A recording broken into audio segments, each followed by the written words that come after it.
Diaries of a Madman. By What Must I Do? Chapter 166.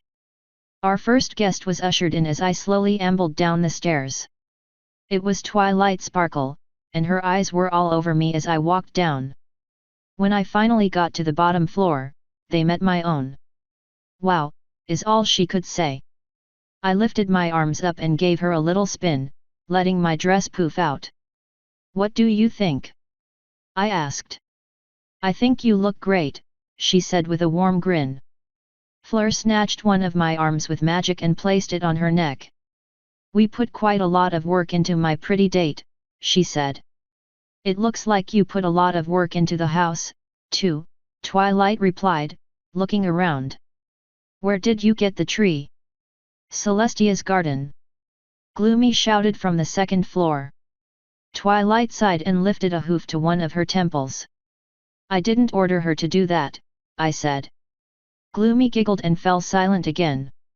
I had no idea until it was too late. "Hopefully Celestia won't notice. She's been so busy with all the work you've piled on her that she hasn't really been able to get out much," Twilight said. "So with luck, she won't." "Am I the first guest to arrive?" "I'm afraid your inner nerd is showing," I said. "No one ever shows up to parties early. Not unless they're gonna help." "Well. Do you need anything?" "I'm sure Doppel has a spare maid dress somewhere," Fleur said. "Nav is unfortunately very low on hired help." "That's not true, actually," I said. "I have plenty of guards. I'm just low on house staff. Not that I'm gonna ask you to be a maid, of course. I wouldn't mind if you wanted to wear the outfit for me, though." "I'll certainly remember that," she said. "So who else is gonna be here?" "No fucking clue," I said with a shrug. "Fleur. You never thought to ask until now?" Twilight asked. "She trusts me," Fleur said with a smirk. "I know Fancy Pants, Soren, Queen Moonbeam, and Captain Midnight Blossom will be attending. I only sent out invitations to a few ponies that you might not know." "I thought the point of this was to build new alliances," I said. "I'll certainly be happy to see some friends, but wouldn't we be better served by bringing in more new people?" "The new ponies must understand with whom they are dealing," Fleur said. "Being seen with such a broad range of powerful friends will be wonderful for your reputation. And bringing in only a few new ponies at a time will make them realize that they are being granted a fairly unique opportunity. There will be a time for large parties later. For now, it's better to keep things close-knit." "You're so adorable when you're plotting," I said, scratching at her neck. She sighed in joy and leaned into my hand. Twilight grit her teeth, but chose to stay silent. "So do you actually know that all four of them are coming? Or are you just assuming?" "I know. I spoke to my ex-husband, Queen Moonbeam, and the captain about it personally. I've exchanged correspondence with Soren. All of them promised to attend, though Captain Blossom will likely be late to avoid the sun as much as possible." "She's the Vampani, right?" Twilight asked. "That is correct," Fleur said with a nod. "Do you have an issue with that?" "If she's friends with Nav, I know she's safe," Twilight said. "Ever since Nav mentioned her to me, I've been interested in speaking to her. I suppose tonight's my chance." "It might be wise if you take Taya in hoof, as well," Fleur said. "I'm worried that she might try acting up, should she be left to her own devices." "Taya told me she'd behave," I said. "I'm going to give her the benefit of the doubt." "You can watch her if you want, but I don't think it'll be necessary." "Taya's always a pleasure to be around," Twilight said. "She's quite sweet to those she likes. I certainly wouldn't mind watching her for you. It's how she behaves to those that she does not like that worries me," Fleur said. "And how she behaves toward those she does not know. Yes, she seems to have ignored all my pointers on how to make and keep friends. Understatement of the year. I'm hoping going to school will help temper her. If not, she'll just have to get her shit together," I said. Twilight sighed and said, "She's a hormonal teenager, Nav, and you aren't exactly making things easy on her." Fleur scoffed. "That filly has things about as easy as they come. She has a wonderful home, a loving mother, all the food she could ever eat, a noble title, more money than she could spend in a lifetime, several loyal retainers, and I'm sure Nav would be happy to give her whatever else she could possibly want." "Except for a normal life," Twilight shot back. "Her original parents were murdered in front of her and Nav was pretty vocal about not wanting to keep her. She's horrified that he'll get tired of her and leave her or worse, get killed. Part of why she spends so much time with you is because she's afraid if she isn't around, she might never see you again. Given your propensity for almost dying, I can honestly understand that. Because she spends all of her time around you, she never had a chance to get friends. Even if she did, she's never had any normal interaction with fillies her own age. She has no idea how she's even supposed to act. She's scared and confused. She's seen horrors that have made even veteran soldiers quiver in fear. She's been lied to and betrayed. I don't blame Taya at all for her behavior. It may be inappropriate, but it's hard for her to know what is and isn't okay to do without testing her boundaries." "I was not aware of all of that," Fleur slowly said. "It isn't exactly something she advertises," I replied. "It took her a while to tell me what happened to her parents." "That's because you didn't ask," Twilight replied. "I knew less than a month after meeting her. And you didn't think that was something I should know." "I thought you did," she said with a shrug. "How was I supposed to know you'd wait more than a year to ask her?" "I dunno, because I'm emotionally broken, have a hard time connecting with people, am bad with personal discussions, and hate talking about painful subjects. I was assuming you could make an exception for the filly you rescued and adopted as your daughter." "Yeah, well, you know what they say about assuming." "Are you assuming I know what they say about assuming?" "Go fuck yourself." Point is, Flo had to use my mouth to ask Taya, because I wouldn't do it myself. "That's kind of sad," Fleur said.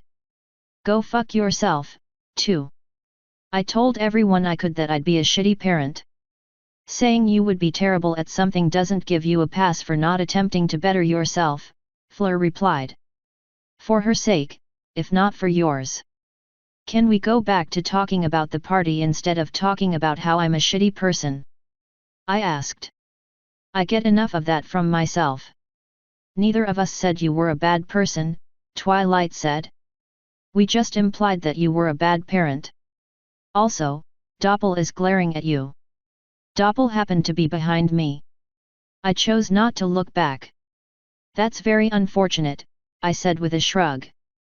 "So who else did you invite?" "Princess Gilda, since she was in town for the contest." "Cumini as well, because she seemed to know you." "You invited Cumini?" Twilight asked. "I did," Fleur said with a nod. "Is that an issue?" Twilight's head slowly moved to me. "Is that an issue, Nav?" "I already had a conversation with her," I said. "I don't regret our relationship, but I do understand that it was a bad idea and I'm grateful that it ended with no hurt feelings." "Your relationship?" Fleur asked. "Cumini was Nav's special sum dragon," Twilight said. "They were together for a few months when Nav's trip first started. Things started going downhill when her heat cycle ended and they turned practically icy when I got turned into a chick," I said. "She finally left when I got trapped in a haunted human bunker at the bottom of the world. I ran into her again while I was a dragon. She didn't recognize me, but told me and Spike that she wanted to speak to me. I told her about the contest and mentioned that I would probably be in Canterlot. The last time I spoke to her, she seemed to come to the conclusion that she wanted nothing more to do with me. I doubt she'll come." "That would be disappointing," Fleur said. "I want all of my contestants to get along. Honestly, I was somewhat hoping your home might become something of a gathering place for the others." "Nah. Why not? Kot already lives here and I know you're at least acquaintances with Princess Gilda and Kumani. The changeling race as a whole seems to adore you, so the changeling representative would likely be delighted to visit. We still haven't picked the pony candidate yet, but I'm sure she would be happy to meet and speak with the famous Lady Navarone. I don't know much of your relations with the other races, but I'm sure they'd all be happy to meet you. I think it would be good for you, Nav, Twilight said. You can always use more friends. And I'm sure your staff would enjoy the extra company, Fleur added. It would give them more chances to show off their abilities. I had a feeling that Doppel was back to grinning, but I still steadfastly refused to look. Because I'm an introverted homebody who finally has a chance to avoid people. I don't want my house to become the party house. I want to actually be able to relax here, not constantly feel on edge because I have company over all the time. I don't mind doing the occasional event here and there, but I am going to need time to unwind. I've just been through too much bullshit recently. Some time to myself would be nice. Why would you ever want that? Fleur slowly asked. Some of us happen to enjoy our own company, Twilight said. It's definitely something I understand.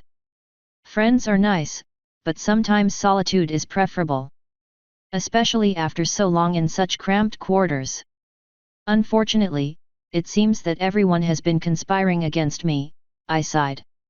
Kot has been with me as much as possible. If it isn't her, it's someone else. We're not conspiring, Nav, Fleur said. That's exactly what your other co-conspirators said. And it's what I've already told you, she sighed. We're trying to make your life better, Nav. If you could just get past your strange and unhealthy self-loathing, you might see it. TCH, good luck, Twilight said. I've been trying to get her over that for years. It's dug in deep. Well, it seems I may have found my newest co-conspirator, according to Nav. Perhaps we should make time to speak in private, Twilight. Perhaps you should both go fuck yourselves, I said. I think that sounds lovely, Twilight said with a grin. God damn it. Don't you feel lucky to have such wonderful friends, Navi? Eat a more knocking at the door cut me off. Twilight smirked at me while the guard at the door hurried to answer. Put your smile on, Nav, Fleur said. It's starting. As soon as the guard started opening the door, the person on the other side kicked it open. It slammed into her face, knocking her back. Doppel immediately jumped in front of me as a familiar white unicorn walked in, glaring. His look of anger turned to shock when he spotted me. Why you? Pelt. I slowly asked. What the hell are you doing in my house? I heard there was a beautiful unicorn held captive by an evil monster here. I thought this house was still abandoned. Then why did you knock? You wouldn't happen to have been told this by a hideous green Pegasus with bright red hair, That's the one, he slowly said. The unicorn she's referring to is one of my employees. In particular, the one I rescued from Pertz, who had kept her in a cage until I saved her. I then gave her a job so she wouldn't have to live on the streets, since everything had been taken from her. The Pegasus you met happens to be insane. He slowly lifted a hoof to his forehead, sighing deeply. I need better sources of information. Get the fuck out of my house. He sighed again and walked away, head hung low. The guard slammed the door behind him, then Twilight trotted over to heal her. God, I need a drink, I sighed, turning to walk to the sunroom. Doppel jumped right back in front of me. There's no alcohol in the house, my lady, she sweetly said. Of water, I added as I brushed past her. Though with none of my vassals here, I wouldn't mind getting drunk again. Thankfully, she let me walk past with no more problems. All three of them followed me into the sunroom. 2 more guards stood watch in there. They both bowed when I stepped in. Where is Kot, anyway? I figured they would have been back by now. Silver's upstairs. Spider is out back. Cod is getting ready, Doppel said. She's going to be your shadow tonight, once she gets down here. How is this my life? I sank into a chair at one of the tables with a sigh. So how do you know that stallion? Fleur asked, planting herself in the chair next to me. He came to Ponyville one day to kill me shortly after I first got here, I replied. Twilight wouldn't let me fight him and got Celestia involved. She talked him down. Then another friend beat the shit out of him, which was kind of funny. None of us were expecting that from Fluttershy, Twilight said with a grin. She took the other seat next to me. Wasn't he also at Lyra and Bonbon's wedding? Yes. Apparently he didn't get the memo about the peace treaty between ponies and changelings. Or, you know, he's just a bigoted asshole, like most of the ponies. Just the way our divine princess wanted, Fleur said with a smirk. It's interesting how a nation founded upon the ideals of friendship can find itself so unfriendly. Fear of the outsider is a very dangerous thing, I replied. It's something Celestia wields deftly. And she guards her knowledge well, Twilight sighed.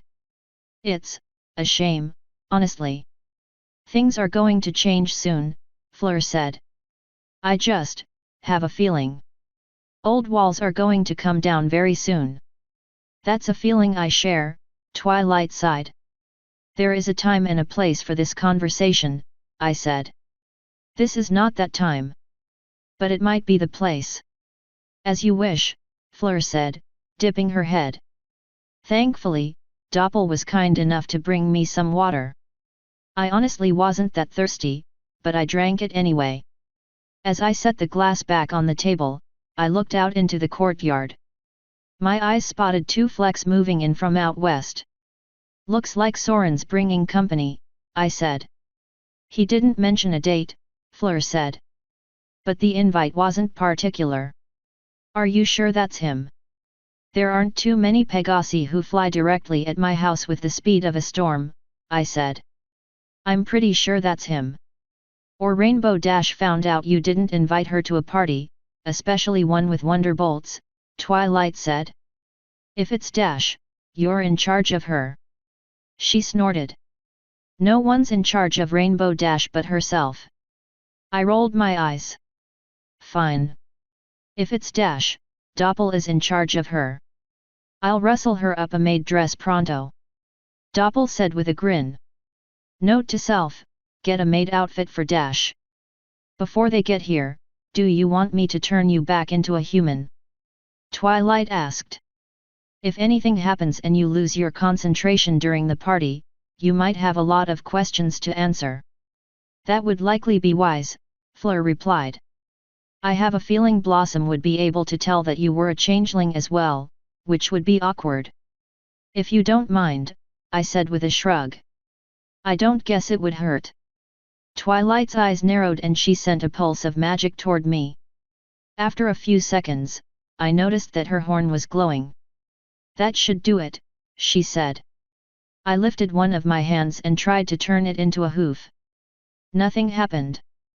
Looks like I'm back to my normal ugly self. There's nothing normal or ugly about you, Twilight said. Not even my fucked up demon wing? I asked. Not even your fucked up demon wing, she confirmed with a nod. She's right, you know, Fleur said. Your body is most exquisite. One might even call it tasty. Creepy. The Pegasi were close enough now that I could tell one was definitely Soren. The other appeared to be Spitfire. They weren't wearing their signature uniforms for once. Looks like Soren was in a suit and Spitfire was actually wearing a pretty nice dress. I guess I'm really popular, now, I said. I got the captain herself.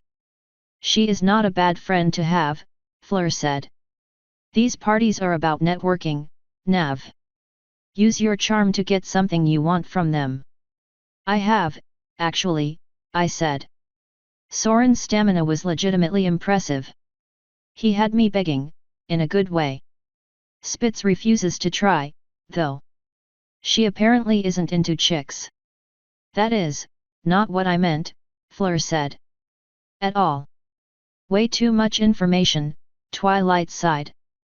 But good to know, Doppel added. Think of it this way, Fleur said. They are celebrities. They have good reputations. You are a celebrity. You have a bad reputation. Spend time with them, get them to say good things about you, then your reputation becomes better. I'm just saying, I spent some good time with Soren already. Yeah, we get it, Twilight said. Did I mention how flexible he was? Nav, please. Just think about that when you greet his handsome face, I said, standing up. Twilight groaned and her head hit the table. Soren and Spitz did a quick loop around the house before landing in the backyard. The guards opened the doors for them. Howdy. Heya, Nav, Soren said. You're looking amazing. You ain't too bad yourself, man. I can't believe Spitz got you in a suit. I had to hurry him up, actually, Spitfire said. He was dilly-dallying. A stallion can be quick for many things, he said. For a race, definitely. In a fight, absolutely. Getting away from trouble, oh yeah. But impressing a lady? A stallion never skimps on impressing a lady. Well, what do you think, Fleur? I asked. You feel impressed? Most definitely, she sweetly replied. You aren't the only one, I said. Though I'm more impressed with the saying than the looks. I didn't take you for a charmer. He has his moments, Spitfire said. She actually gave me that line, he said, rubbing the back of his neck. Way to ruin it, Spitz said, slapping him with a wing. He's useless with mares. Especially the pretty ones. I can't believe he's scored 2 dates with you. Oh, are you saying I'm pretty? I sweetly asked. That was never in question, she said. Though I do question your judgment. Like I said, I don't know how you've been on 2 dates with this guy. Would you believe me if I said they were on accident? I asked. Yes, actually. I've heard enough weird rumors about you to believe literally anything. Well, there you go, I said. I didn't realize he was asking me on a date until after I agreed.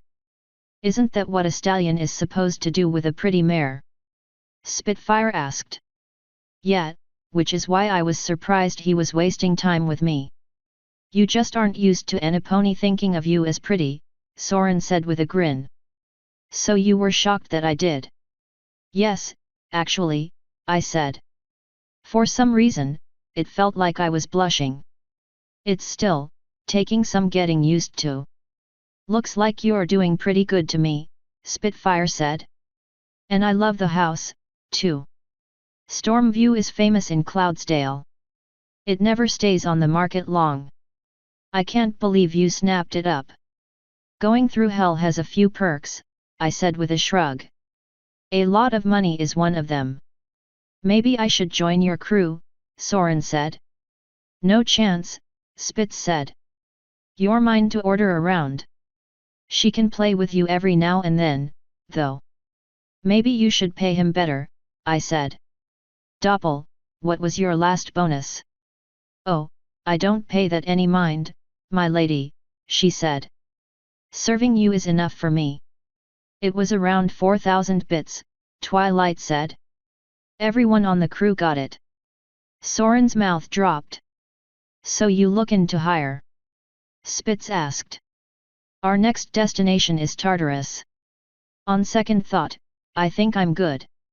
That's certainly a nice bonus, though, Soren said. I knew you were getting paid good, but that's something else. I got stabbed in the back for that money, I said. Figuratively, at least. I did literally get tortured for it, though. Tortured? Soren asked.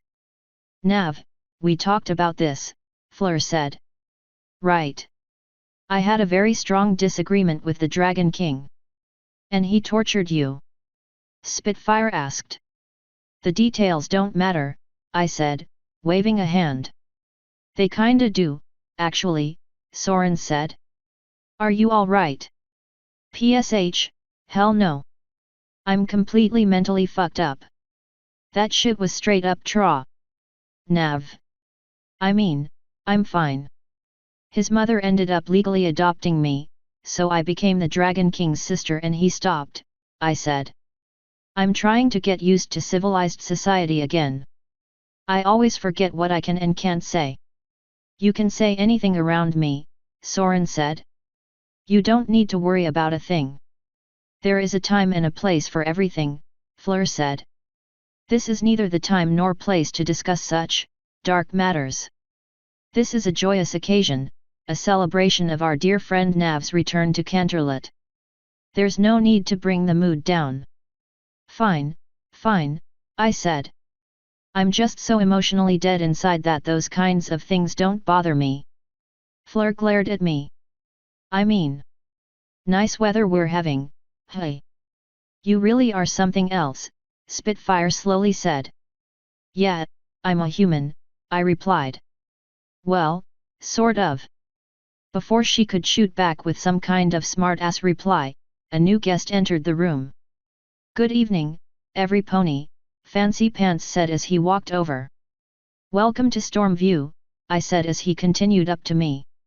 He grabbed one of my hands with magic and pulled it to his face to kiss it, getting his disgusting slobber all over me. Seriously, why is this a thing? Ugh. Thank you for the welcome and the invitation, my lady, he said. You're looking positively ravishing. I suppose Soren isn't the only charmer tonight, I said with a fake grin. Well, no offense to you, but he's certainly looking much better, Fancy replied, turning his appraising gaze to the poor fellow, which turned him bright red. Yeah, he really went all out tonight. I think I could just eat him up, I said with a grin toward him, making his ears start twitching. I mean, have you ever seen these two out of their flight suits? I imagine you have, Spitfire said with a dirty smirk. Soren's blush went even further down his neck. Well, not in a public setting, I replied with a shrug. Like I said, I'm honestly surprised. Well, we have to wash them every now and then, Spitz said. After enough time in them, they pick up a very unique smell. Soren actually shuddered. The next person to arrive was Kot, who was wearing a very demure dress. My apologies for the delay, Lady Navarone, she said with a curtsy. We had a few issues at the library. Did Spider scare them? I asked. No, actually. There was a club for, cat lovers that was meeting there to research different types of cats. I've been invited to all future meetings. I smirked and said, it's good that you've been making friends, Kot. I could do with fewer friends who try to constantly pet me, she replied. The belly rubs and ear scratches were demeaning. Note to self, pet Kot more. I think they're quite enjoyable, Fleur said. Well, when the right person is giving them. Yeah, Nav's belly rubs are the best, Soren said. You've never offered to rub my belly, Kot said. She almost sounded jealous. I didn't want to get scratched, I replied. I thought that's what cats did. Then you obviously don't know much about cats, she said. Well, we can make up for lost time later. It looked like Spitfire might also be interested. I hoped so, because I might be able to turn that belly rub into something lewd. Before she could ask about it, Queen Moonbeam teleported in with a loud pop that made Kot and I both jump. Everyone else seemed unaffected. Good evening, she said, looking at me with her pretty green eyes. Howdy, Moony, I said. Soren and Spitfire raised their eyebrows. I don't think they were expecting that kind of familiarity with the Queen of the Changelings. Are things still going well in the palace? There haven't been any more sightings of discord, thankfully, she replied. Though Celestia is still somewhat upset with you. Yeah, well, she'll get over it, I said. Or not. Whatever. What did you do this time? Fancy Pants asked. Slapped her in the face twice and called her a lying tyrant, I said with a shrug. Spitfire actually gasped. That was not wise, Fancy said. She deserved it. What could she have done to deserve that? Soren asked. She was trying to manipulate my daughter behind my back, I said. Among other things. Still, to slap the princess, Spitfire slowly said. How could you? With my hand. It was surprisingly satisfying. It was also very amusing to watch, Mooney said. It's been quite some time since I saw Celestia so dumbfounded. May I borrow you for a moment, Navi? I would like a word in private. Sure, I said. We'll probably be right back. Feel free to help yourself to the amenities, such as they are. I walked over to Mooney. She led the way out into the backyard, then used magic to heat the air around us as we began walking to the fountain. So what do you need? I asked. To apologize yet again, she said. It appears that I have an unfortunate habit of putting my hoof in my mouth around you. I do not truly desire to own you. She finally stopped in front of the fountain and turned to face me. I figured an equal partner might be more up your alley. Indeed. It's just something I have not had in a very long time. That is what I appreciate most about you, Nav. And it's something I will very dearly miss, should you not choose me. There are not many who could find themselves my equal. I'm not gonna lie, it's going to be a really hard choice. Polygamy is very much legal in my hives, Navarone. Herds are uncommon, but they do exist. That just seems unfair to my partners. I wouldn't ask anyone to go through that. Should that not be their choice to make, Nav? Or rather, our choice to make? I know I would find such a thing acceptable. I'm afraid I would only have so much time to devote to a partner. Many of your other options might find themselves in similar straits. Well, I don't like that idea. My vagina couldn't take it, that's for sure. Judging by their behavior last night, Twilight Sparkle and Fleur-de-Lis find sharing acceptable as well. They will learn to channel their jealousy into more productive things, I'm sure. I'm not entirely sure that's true. Especially given how they were acting this morning. I also doubt my daughter would approve. Your daughter wants to see you happy. I believe that once you grew accustomed to it, you would find yourself quite happy indeed. Promise me you'll think about it. I will. Especially at night, when I'm alone and horny. But don't get your hopes up. You need not worry about that. It has been quite some time since I felt hope. Shall we return to the party? I mean, I really don't want to, but we probably should. She looked over my shoulder and smirked. Just one more thing before we do. She stepped closer and leaned in to kiss me. That was something we could both enjoy and it killed some more time, so I happily kissed her back. When she finally pulled back, it was with a smile. I do so love putting on a show for your toys. Oh fuck. I looked back and discovered that Twilight and Soren were staring quite pointedly at us. Soren was blushing and Twilight seemed somewhat upset. God damn it. My vagina is absolutely going to regret this. You know you'll enjoy it, slut.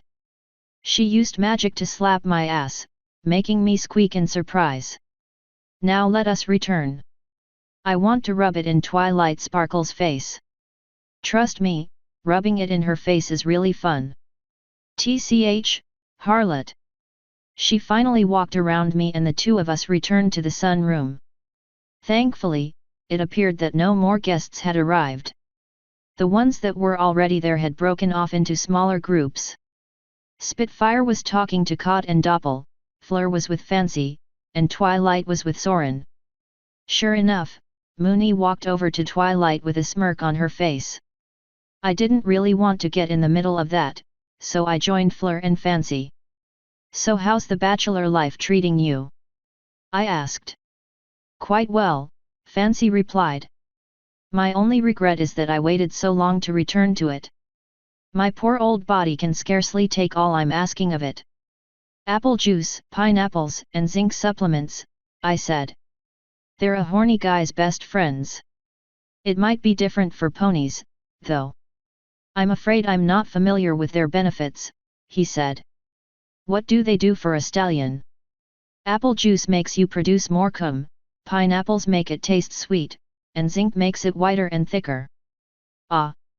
That is, not quite what I meant, but I will certainly keep it in mind. I suggest yoga, Fleur said. It helps limber up your body. It also helps with flexibility. You'd likely ache less should you stretch more often. I dunno about that, I said. I stretch a certain part of me quite often and it still aches after. Nav. Fleur hissed. What? I'm going to Tartarus. I have to keep my sword arm in shape. Oh. I thought you meant something else. That's probably because I did. I see where your mind is, Fancy said with a smile. And how's the single life treating you? I've been enjoying myself, she replied. And I've most definitely been staying busy. It's a surprisingly nice change of pace. I've been keeping tabs on some of your projects, Fancy said. The beauty pageant shows promise. I know a lot of my associates are looking forward to it. It'll be the first time several of them have seen how other races truly act. I'm honestly surprised it hasn't been done sooner, Fleur replied. I'm certainly happy to be organizing the first one, but you'd think such a thing would have been an event a long time ago. The world is closer now than ever, in some ways, Fancy Pants said. Due in large part to the actions of our host. He finished that with a nod to me. I'm not sure I agree with that, I said, rubbing my neck. I'm usually just a cog in the machine, someone for the princesses to order around. I haven't really done much. You're either very humble or just greatly underestimating yourself, my lady, Fancy said. You brokered peace between the changelings and the griffins. And you saved Queen Moonbeam from a Tartarus sentence. You also helped end the civil war in Egypt. And you were apparently instrumental in some kind of peace in the far south between spiders and monkeys, I believe.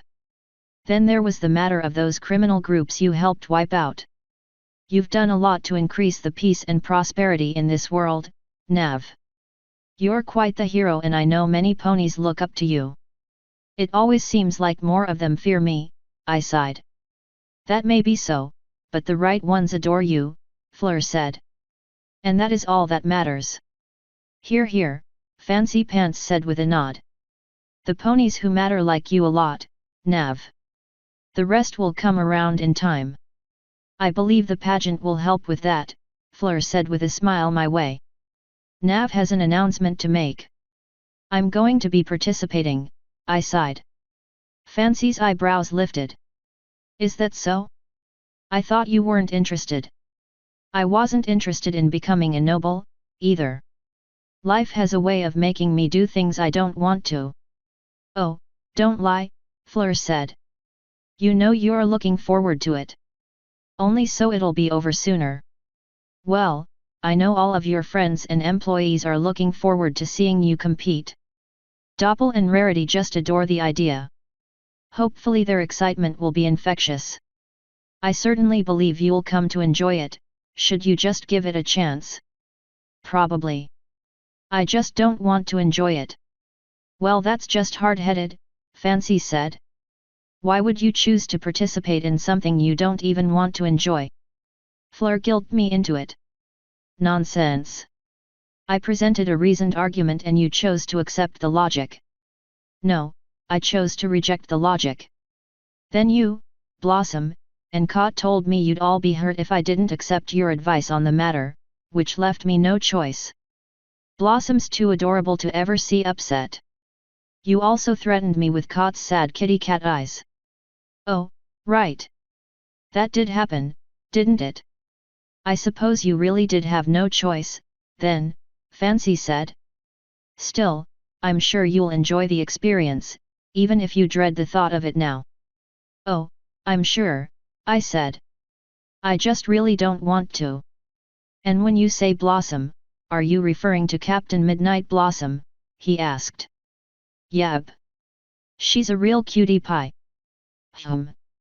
She was your date for my coming out party, wasn't she? Sure was. We're just friends, though. She'll actually be here tonight, too. So Fleur told me. I never thought to hear a Vampani called adorable.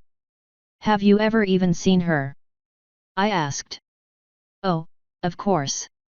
I'm not going to disagree, but I would never have thought to say it myself. Especially given that she's the captain of the guard. I have a habit of doing and saying a lot of things others never would, I replied with a shrug. It's gotten me in trouble sometimes. It also annoys Blossom, which is always amusing. She usually makes this super cute scrunchy face. It's true, Fleur said. I've seen her do it and it makes me want to pinch her cute little cheeks. It's a shame she won't let me rub her belly, I sighed. She might not enjoy it, but I definitely would. There are definitely downsides to being a Vampani, I'm sure, Fancy said. But can she truly feel nothing? Nothing but pain, according to her, I said. And she only feels that when she's in the sun. I imagine the sun will become more debilitating as she gets older. Which is, of course, why she's going to be late, Fleur said. Neither of us would ask her to go through that, not without extremely good cause. That's quite understandable, Fancy replied. Before we could move on, the next guest walked in. Princess Gilda entered the room with a single griffin guard. She waved him off and joined the three of us. Greetings, Lady Navarone, she said with a smile. I must say, it's strange to see you in a dress. It feels even stranger wearing it. I imagine. It came as quite a surprise to me that your gender was swapped. Is that a normal human thing? Nope. I'm just special, unfortunately. I fail to see how that's unfortunate. Instead of going into heat for a week, our females bleed from their vaginas for a week. It also comes with extreme mood swings, general irritability, pain, and cramps. Also, I definitely prefer being a guy. Surely there are at least a few upsides, she said. Well, more people are calling me attractive now, so there's that, I said. Guys in my time didn't get compliments, especially about their appearances. That's strange, Fleur said. Why ever not? I dunno, that's just how it is. Before I came here, I honestly don't think anyone ever said a single nice thing about the way I looked. That's pretty common. No one compliments guys. Now that I'm actually getting them, they always sound insincere and I question the motives of whoever is giving them. That's, honestly sad, Fancy Pants said. Everyone deserves to feel complimented. Yeah, well, them's the breaks, I replied with a shrug. So how are things going in Griffiths? At the moment, slowly, Gilda said. Most cities are preparing for a coming festival, during which we know little of note will be accomplished. But in general, things are starting to feel uncomfortable. Uncomfortable how? I asked. It is no secret that my father is near death. He's very old. I fear he has less than a year remaining. That's horrible, I sighed. I really like that guy. Indeed. His loss is going to be difficult on all of us, she said. Especially given the new system of government he recently instituted. He's worried that there might be an attempted coup when he dies, before his successor's power is fully cemented. There are certainly whispers of discontent with the new way things are going. There are some who would prefer a return to a proper monarchy, along with a return of the war against the changelings. Peace sits poorly on us, I'm afraid. That would be awful, Fleur said. 2 steps forward and 4 back. My thoughts precisely, Gilda said with a nod. There is no love lost between me and the changelings, but I believe we should have higher priorities than a pointless war. It's time for our race to move forward into the future, not back into the failed ways of the past. And of course, if there is a coup, you and everything you've accomplished would be in danger, I said, crossing my arms. Should it be successful? Yes, she replied. My kin and I would be hunted down no matter where we attempted to run. If anything happens, let me know, I said. I'm not going to sit by and let my friends get hurt. My help might not be worth much, but you'll have it. It would be up to my brother to accept or reject your services, but I will be happy to make the offer, she said.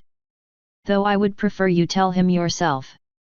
As I mentioned before, many of our cities are in the process of preparing for a festival. If you have time, you are welcome to visit me in Griffiths next week. I'd be happy to teach you the history of the festival. Whoa, what? Did she seriously just invite me to a crazy sex festival? What kind of festival is it? I heard some of the guards talking about it recently and they mentioned something about fertility. That is correct, she replied. It is the oldest tradition we celebrate, the first and strongest breeding season of the year. It dates back to the founding of our nation. There are all manner of events associated with it. Griffins come from all over to the major cities to compete in various events. It's quite the spectacle. I think I might do that, I said. Though I wouldn't want to take up too much of your time. There's also the matter of the favor you owe me. Involving the team, she asked. Yep, that's the one. I have put together a full dossier. I can have them ready to go in 3 days' time. Say the word and it'll happen. I want to do it after the festival. It's time I put this matter to rest. What matter is that? Fancy Pants asked. I'm going to break into the most secure facility in the world, the place where all the original races were created by the person I would have been, Dr. Anonymous, after Discord caused humanity to destroy themselves in a vast nuclear firestorm. It's the same bunker we were in when we went to the past. Ah, I see. Do you need any assistance? I think I got all the bases covered, I said. Between Gilda's infiltration team and my own operatives, we should be good to go. The only issue is getting there, Gilda said. The closest train tracks are at least a day's hike away, given the terrain. I have an airship. It'll meet us in Griffiths. Then we're all set, she said. I had a very accomplished researcher look into it for me. He hasn't been able to find much, but I'll have all the information at your disposal when you come visit during the festival. It appears you know more about it than I do, however. I held some information back the last time we met.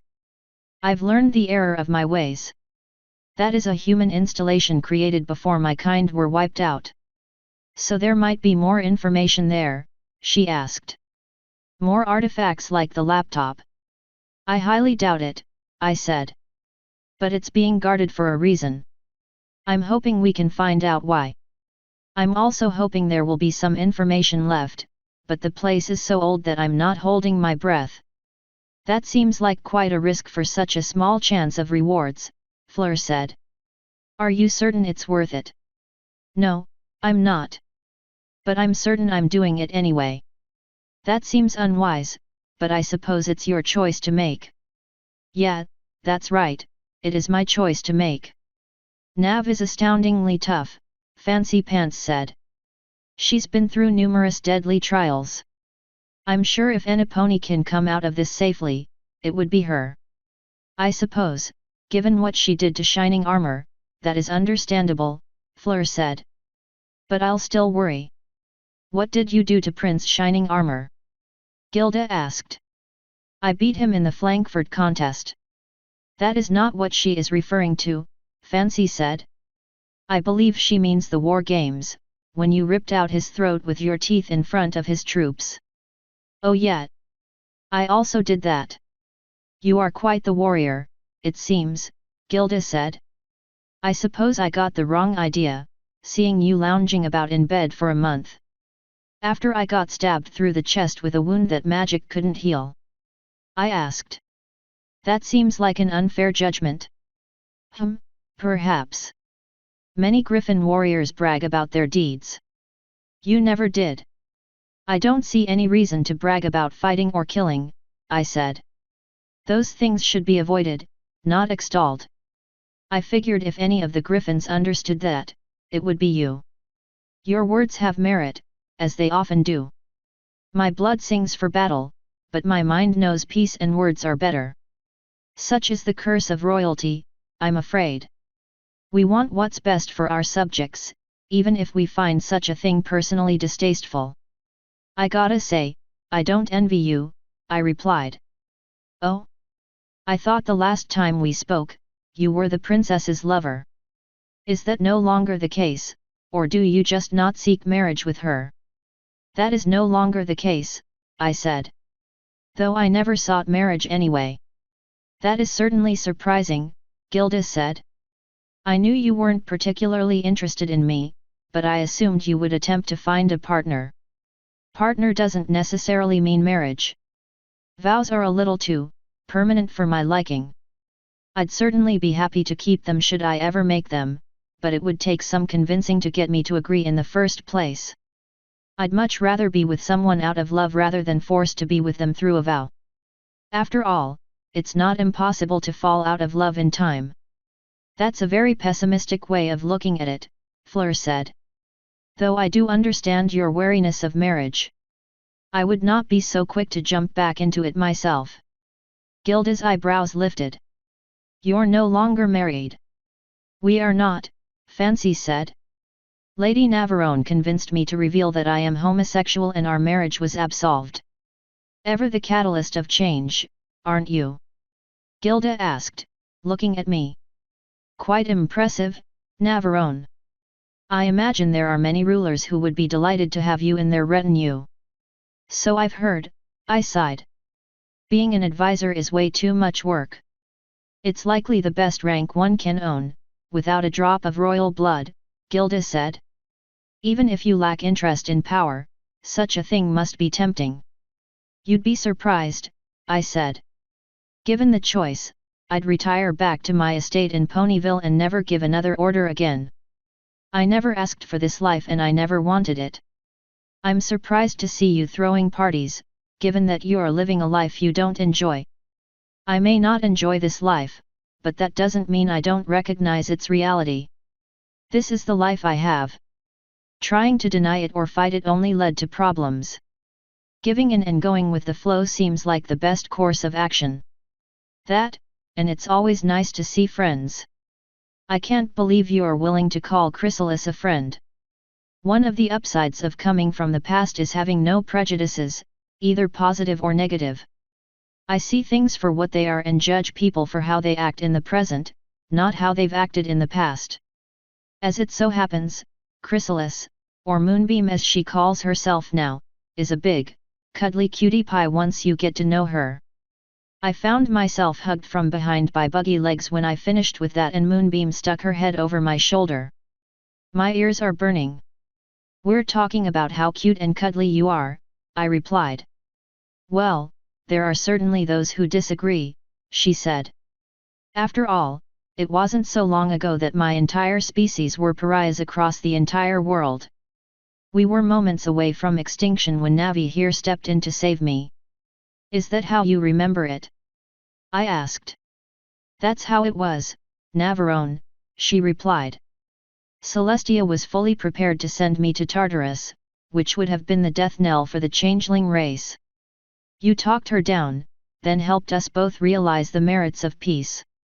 I owe you a debt I imagine I can never repay. Oh. As I said before, you are quite the hero, Lady Navarone, Fancy said with a small nod. So it seems, Gilda said. I'm impressed.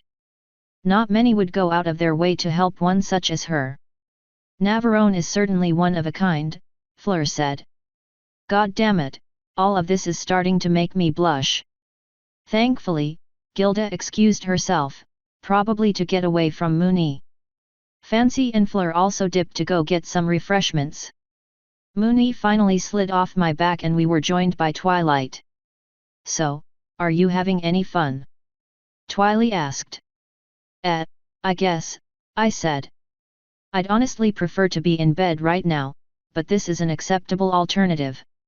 I was kind of hoping there might actually be a few people here that I didn't know, though.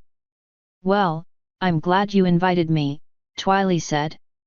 I've never actually spoken to Soren before, though I've seen him at a few of the princesses' parties. He seems very nice. That's because he is very nice, I said. I bet if you ask, he'd be another subject for your books. That made her blush bright red, of course.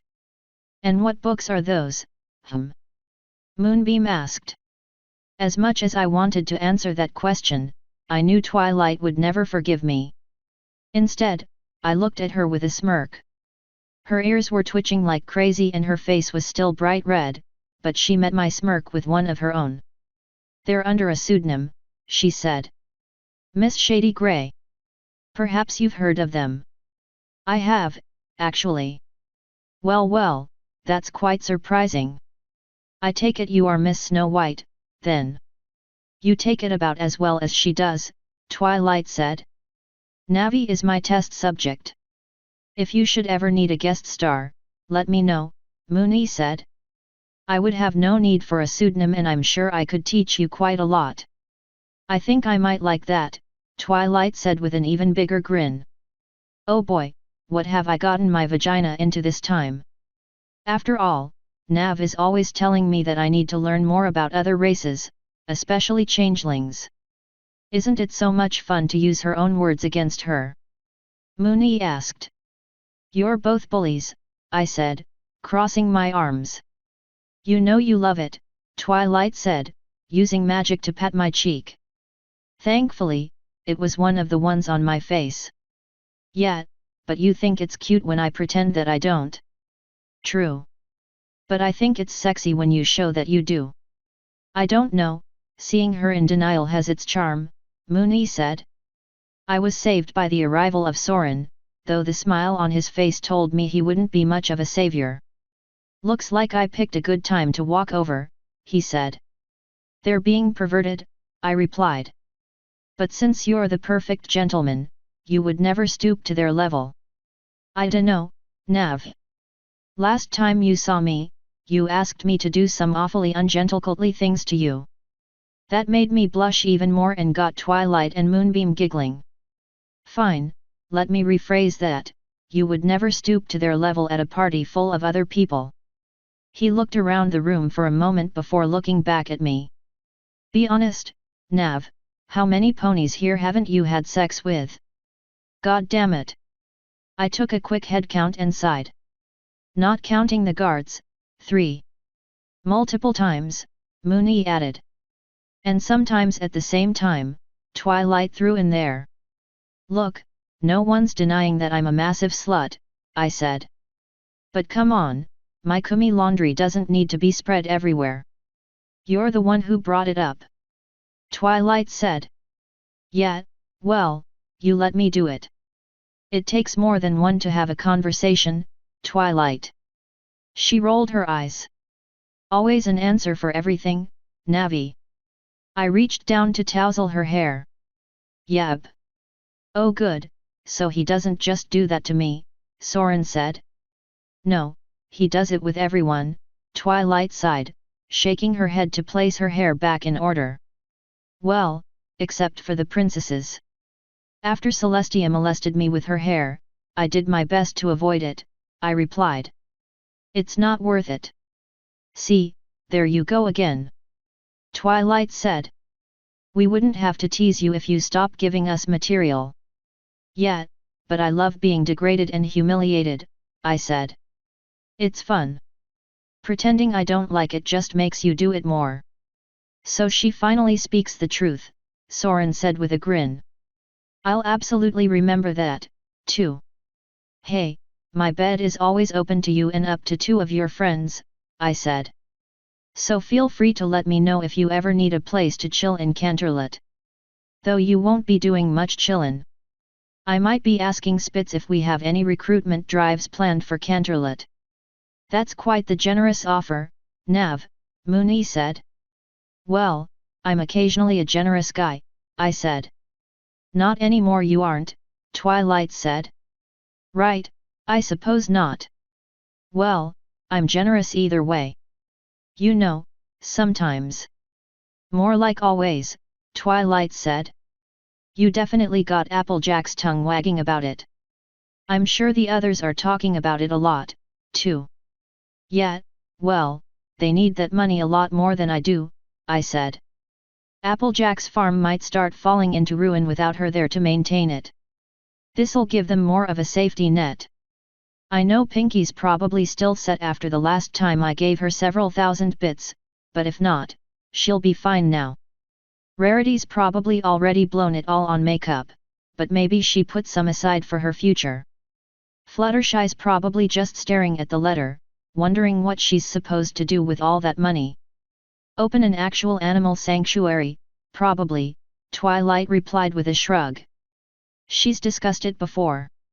I recognize a few of those names, Soren said. Especially Applejack. They're literally national heroes, I said. You know, the elements of harmony. Oh. And Applejack makes some famous pies, Twilight said. Oh. That's where I know the name. Anyway, why did you give some mare several thousand bits before? I didn't think I'd need them and I figured she did. Also, I was being a complete asshole to her and I felt like that might make up for it a little. I got that money by stopping a large crime ring in Frankfurt while we were at the festival. I guess you were doing more important things than I was, he said. I was just chatting with groupies and having a good time. That's just how Nav is, Twilight said with a shrug. She's a real hero. I really wish people would stop saying that. If you say so, I replied with a shrug. She isn't the only one who says it, Mooney said. I don't know of anyone alive today who deserves the title more. You're just too used to being ignored, Twilight said, waving a hoof. You'll get used to being a hero one of these days. Until then, it'll be fun to make you squirm and blush with the compliments. God damn it, my face is just gonna stay fucking red all night, I guess. Fortunately, my loyal maid finally came to my rescue. Doppel walked over and quietly cleared her throat to get my attention. Can I borrow you for a moment, my lady? Of course, I said. I'll be right back, guys. They all said their goodbyes or whatever and I followed Doppel out. It felt like I was sweating, despite the relatively cool temperature. When we got to the entry hall, she started going upstairs. So what did you need? I asked as I followed her. To give you a breather, she quietly said. It looked like you needed it. I sighed in relief. Yeah. We stopped at the second floor and she let me into what I'm pretty sure was her room. I hadn't mapped out who had which room yet, but the slutty outfits and sex toys all over the place kinda gave it away. So how are you feeling? Exhausted, I said, walking over to the bathroom. Doppel followed, of course. And like I'm getting flattered to death. I got inside and stood in front of the sink so I could just stare at myself in the mirror. Sure enough, I was still blushing. Why does everyone look up to me so much? I sighed, staring at my reflection. What did I do? Doppel chuckled in glee. Really, my lady? You have no idea. No. I'm a complete piece of shit. Nav, if you ever say that again, I'm leaving. Her tone turned very serious. That got me to look away from myself and at her. She didn't look very happy. Why? Because I'm sick of hearing you demeaning the best person I have ever known. You are so much more to all of us and you know it. I'm dragging you all on a mad quest to save the world. No one wants to be doing this. I feel like I'm just wasting everyone's time. You could all be so happy doing whatever you want, but instead you're stuck working for me. How could you be happy about that? Working for you is what we want. All of us. Pony, Griffin, Dragon, Minotaur, Cat, Naga, and yes, Changeling. The only one on that boat that's really unhappy is you. And maybe Fluttershy, but she doesn't count. Why are you always pretending you don't care about what happens to us all, Nav? We all know you would be devastated if anyone on that ship lost their lives, and you'd be horrified if we failed against Discord. Because people I care about get hurt, Doppel. That's just dramatic and you know it. People get hurt all the time, whether they know you or not. It's called life, Nav. You're just afraid to hurt them yourself. I bet you're afraid you'll drive someone you care about away, aren't you? That's making a lot of assumptions, I slowly said. Tell me I'm wrong. I sighed and looked back into the mirror. God damn it, Doppel. We aren't going anywhere, Nav. We want you to be happy. Let us in. Tell us what's really wrong.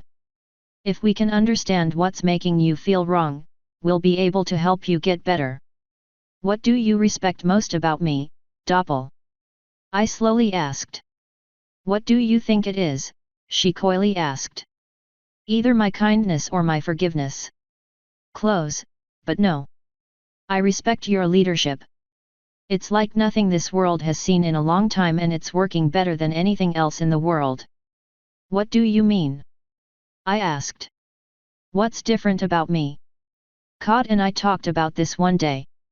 It's difficult to put into words. She and I disagreed how to put it, though I feel her thoughts were accurate. I believe you delegate very well. You have surrounded yourself with very specialized employees and entrust them to do their work with basically no micromanaging. You actually trust your employees. You know we are capable of handling what you assign us and expect us to handle it with no oversight. I've spied on a lot of countries and nobles, but none were ever like you. I've seen them all, and you're a step above. I want to work with you because you made me somebody. You turned me from an animal into a true servant with a real personality, just because you were the first person to ever trust me. There were nights when I first started working for you when I'd lie awake at night, wondering when the nightmare would end. When I finally got over the initial anger, I was floored with how you treated me. With respect. Like I was an equal.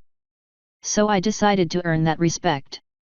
That is why I will be happy to serve you until I die, my wonderful Lady Navarone. It took me several long and uncomfortable seconds to reply to that. For some reason, my own eyes seemed unreadable to me. Finally, I resorted to the age-old reply of, "Oh." She giggled again and walked over to hug me from behind. She reared up to stand to my level and placed her head over my shoulder to look in the mirror at me. "You're so cute when you're embarrassed, Navi." That just made me blush even more. "Ooh, I could just eat you up." Is that an offer? As much as I'd love to have you even more red-faced, I think we're low on time. Your guests are probably wondering where you are. But I'll make you a promise, my lady. If you go down there and act like a good little lady, I'll do so much more than just eat you up. We could have some real fun together, now that I have you away from Miss Shady Grey. If that's what you like, I'd be happy to be your temporary, owner, so to say. I thought I was the lady. I think we both know which side of the leash you like being on more, you little slut. She kissed my neck and pressed her fangs against it. God damn it, I am gonna be so fucking red when we go back out there. You're gonna have to fight Cod off with a stick, I warned. She'll have her time, but only under my guidance.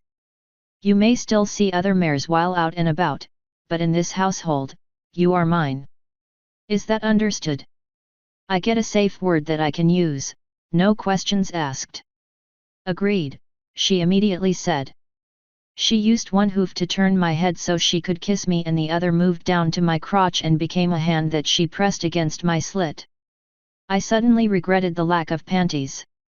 She finally pulled back and whispered, "Say it. Say you're mine. I am yours, mistress. Doppel will do. You are, after all, my lady. My lovely little slutty lady." She turned my head back to the mirror and did something with her fingers that I won't repeat, then said, "Now say it to yourself." I am, why yours, Doppel. Yes, You are. She withdrew her fingers and lifted them to my face. Clean me up, my lady. I did so with no complaints. When I was done, she pulled them out and turned them back into a hoof. That's just ahem, taste of what is to come. I'm giving her the benefit of that doubt in assuming that was what she really said. Now shall we return to the party? I'd love to make you fuck Soren tonight. I'll see which way that wind blows, I said. I came here with Fleur as a date tonight. It would be rude to send her packing when the party was over instead of inviting her to stay. Fair enough. Are you ready to head back now? Don't you think I should let the blush die down? And maybe get a towel for my crotch? No. In fact, she giggled and said, be right back. She trotted off, still giggling. What have I done? I asked myself. I couldn't tell if my eyes held fear or glee. Either way, they didn't have answers. I went to reach for a towel, but Doppel was back before I could with two things. The first was a garter belt. The second was a bullet vibrator with a remote. Oh, fuck me, I sighed, eyeing it in horror. That's the plan, she said. Sit still, my lady. She lifted one foot and slid the garter belt up as high as it could go, which was thankfully below the bottom of the dress. She slipped the battery pack in it and forced the vibrator into me as far as she could. Once that was done, she lowered my leg and hopped back. We're gonna play a game, my lady. Oh dear God, no. What kind of game? I slowly asked. One with lots of positive, or negative reinforcement. You're gonna be the perfect lady or you're gonna get to come in front of everybody. Each time you misbehave, I'll turn the dial up until you get better. Misbehave too much and... well, you're gonna have a hard time hiding the smell. Do I have a choice in this? I asked. Choose your safe word and then use it, she said. That's your only choice. If it gets to be too much for me, I'll send you for something, I said. Deal. Just a quick test. She flicked the remote and turned it to what I was really hoping was max, because much higher and I would have had quivering legs. As it was, I whimpered and flinched. That was the lowest setting. Why have you forsaken me, God? What do you think, Navi? I think I'll behave, I immediately answered. Perfect. Then shall we? Of course, Doppel. She cut the remote off and led the way out of the bathroom. As I followed her, I realized the way I was walking moved the thing around in me, making me shiver and slow down. For better or worse, I had to walk more, ladylike. God damn it, I wonder if it's too late to reconsider. As if sensing my thoughts, Doppel turned back at her door with a disturbing smile, then pumped the vibe again. I wonder if the time guys could send me back to before I was born so I could kick my mom in the stomach. That wasn't a productive train of thought, so I just tensed my body up, tried to think calm thoughts to hide the blush, and then followed her out the door and down the stairs. Waiting for me at the bottom was a friendly vampani, wearing a cute little dress. Heya, Nav, Blossom said, hopping up to hug me. That was unexpected, but I hugged her chilly body back. Nice to see you, Blossom. I didn't realize it was nighttime already. Yep. I had one of my soldiers wake me up early so I could get ready. She was even nice enough to do my makeup. Well, you look even more cute than usual, so I think she did a good job. She let me go and took a few steps back to look me up and down. I'm not the only one, Nav. She licked her fangs and said, I could just eat you up. If you need a snack, I'm happy to help, I said. She sniffed and looked down. It smells like you're in heat. Are you bleeding again? Oh shit, it's about that time of month. You're not bleeding, my lady, Doppel said. I believe you would have noticed. Or at least, she would have noticed. Still though, it's clothes, which really sucks. And might explain why I'm hornier than usual. Anyway, yeah, I'm not bleeding yet. Oh, too bad, Blossom sighed. Oh well. I could still use a light pick-me-up, if you wouldn't mind. Doppel cleared her throat. I think it would be better if I. Changeling blood is disgusting, Blossom said, scrunching up her nose. It always makes me sick. Caught, then, Doppel said. You shouldn't let her endanger you, my lady. I don't mind, really, I said. I do the same for you all the time, Doppel. That's different. Is it? Blossom asked, turning her scary vampire eyes on Doppel. What you take from her drains her just as much as anything I could do. I saw shining armor after your queen got to him. At least I've never sucked anyone to the point of death. They had a small glaring contest, which made me sigh. First of all, Moonbeam isn't Doppel's queen anymore. Doppel is mine. Second, Moonies actually kinda here. Well, in the sunroom, anyway. Third, I'd be happy to let either of you suck on me whenever you want, as long as it wasn't adversely affecting me too much. That said, at the moment, I have a better idea. Do you remember how we talked about getting Twilight to write that book about you? Blossom finally turned her gaze back to me, once again smiling. Of course, Nav. I've put some thought into what I want to talk about in it, too. Good. She's here tonight as well.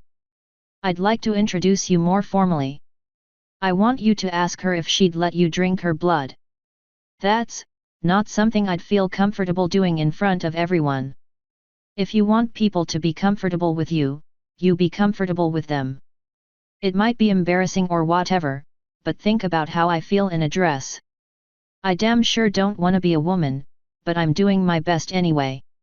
Let's see you do your best at being a vampire. Alright. I can try that.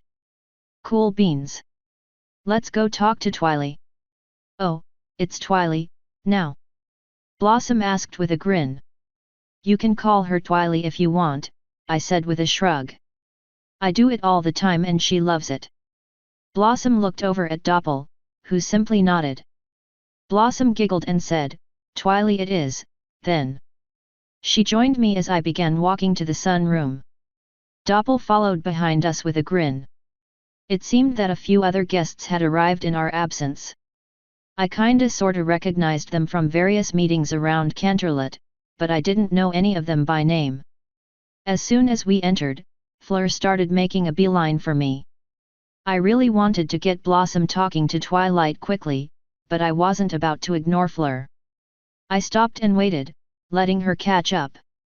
Welcome to the party, Blossom, Fleur said. You look gorgeous.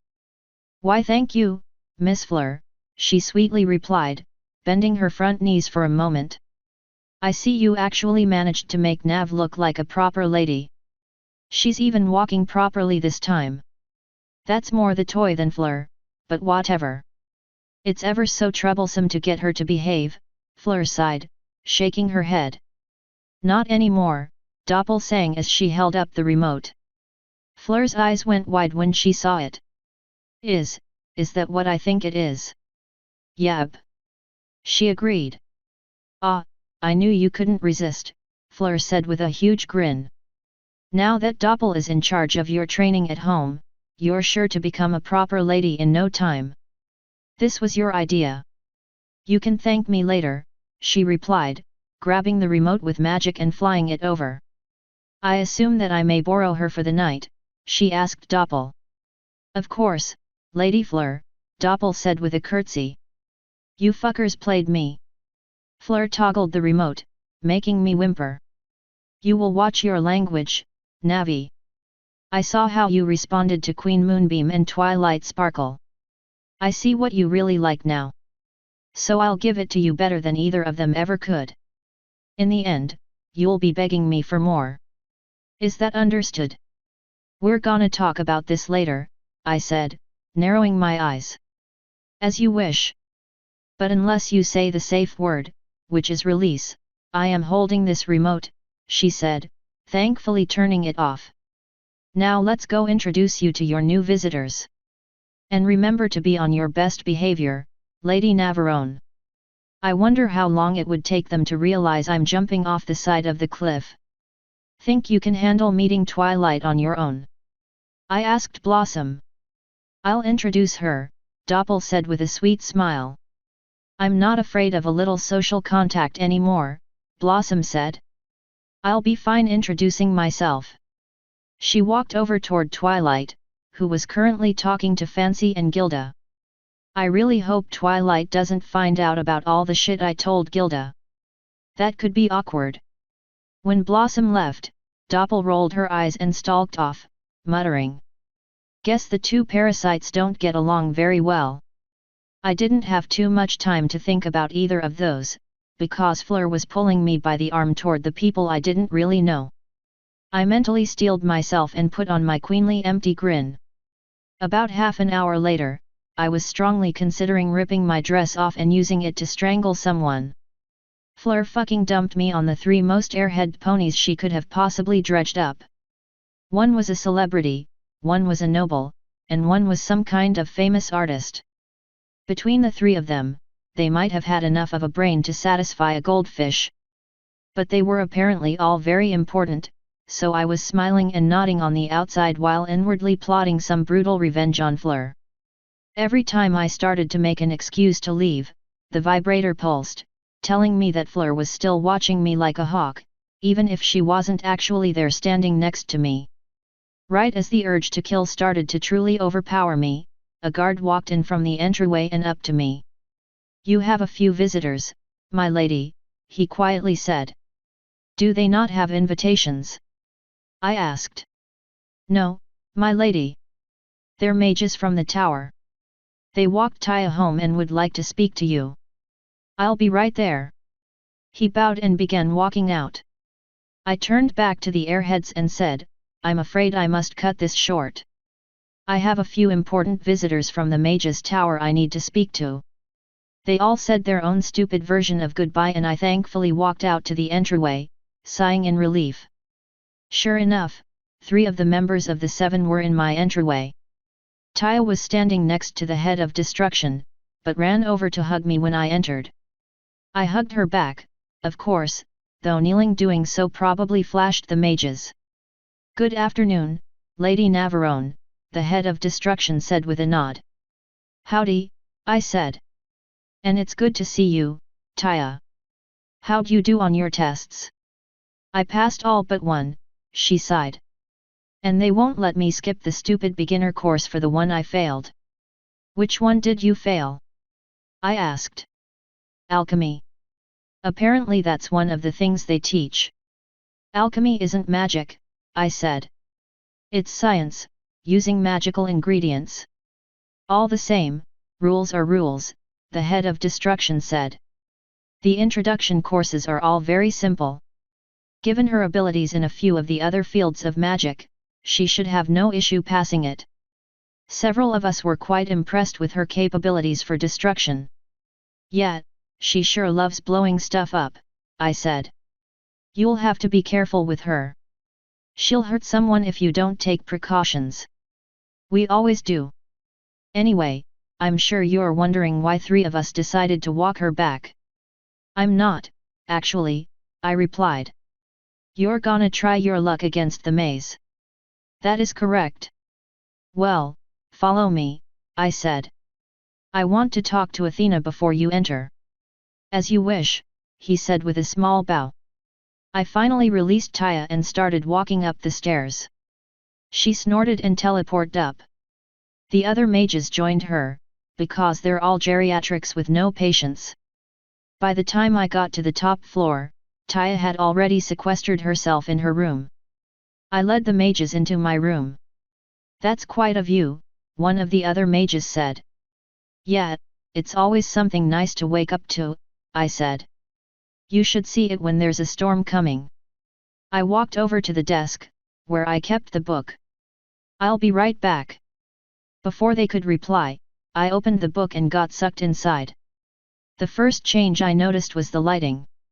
It was much brighter and the light had a more golden tune to it. The second change was that a significant portion of the dust and grit was gone. The place was actually clean. Most of the piles of books had been placed back on shelves and all the books had been organized. Hira works fast, god damn. I didn't have long to look around. Before I could go hunting for Athena, I got hugged from behind by peacock feathers. Welcome back, my dear friend, Hira said. She pulled me even closer with her arms and continued, you're looking quite delightful this evening, Nav. Are you all dressed up just to see me? I'm having a party, actually, I said. The mages came by and want to enter the maze. I just wanted to let Athena know. Oh, you didn't come back to see me, she asked. Don't get me wrong, you're quite the pleasure to see, I said. But at the moment, I don't really have time to stay and chat. She sighed and released me, which let me finally turn to look at her. Her dress was just as tantalizing as last time, of course. Oh, very well. But I do hope you'll visit again soon. I think you'll come to enjoy your time with me. I'm sure. Is Athena available? I am, the old lady said, suddenly appearing next to Hira. My maze is prepared. The mages may enter. All right, cool, I'll let them know. Before you go, I have a gift for you, Athena said. She held out her hand and a book appeared on it. Hira has been relentlessly going through every single one of my things. A side effect of that is that I have found many books I thought long lost. This is one of them. I took it and looked at the cover. I honestly didn't even recognize the shapes on it as words. They were utterly alien to me. What is this? I asked. Some guide on how to kill discord. I'm afraid not, Athena said. It is a book on tree siblings, written by an ancient tree brother of great power. It details all of their powers and abilities. With this book, you can learn what you are capable of and what to expect in the coming years, as your body continues to change. It is from a culture that died out ages ago, so you will need assistance reading it. I recommend you do so soon. I'm not really certain I want to. But I guess it's better to be prepared for what's to come. I skimmed it before deciding to give it to you, she said. I recommend you read this book as soon as possible, Navarone. The skills you already possess that you do not know about will be very, very valuable. Do you have any examples? I asked. You can plant a tree that will grow into a replacement you. Should you ever perish, it will sprout and you will be born anew with all of the memories you possessed up until planting it. Oh shit! Given my tendency to keep records of most of what I do, that could be extremely valuable. Alright, I'll make time to read it. Thank you, Athena. Ahem, Hira said. And thank you for finding it, Hira, I said. You're welcome, my dear friend, she sweetly replied. Now, I'm gonna head out and talk to the mages. If they don't pop out in a few hours, I'll check their progress. Should all three still be alive when you check, my book will not open, Athena said. Well, that'll be a good enough status check. See you soon. I turned back to the pedestal and opened the book there, sending me back to my room. I placed the book from Athena next to the portal and turned back to the mages. She's ready. Would you allow us to take the book back to the tower?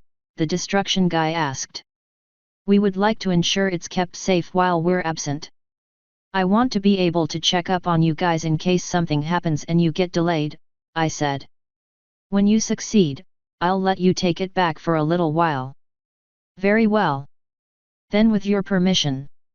By all means, I said, stepping out of the way. The three of them stepped forward.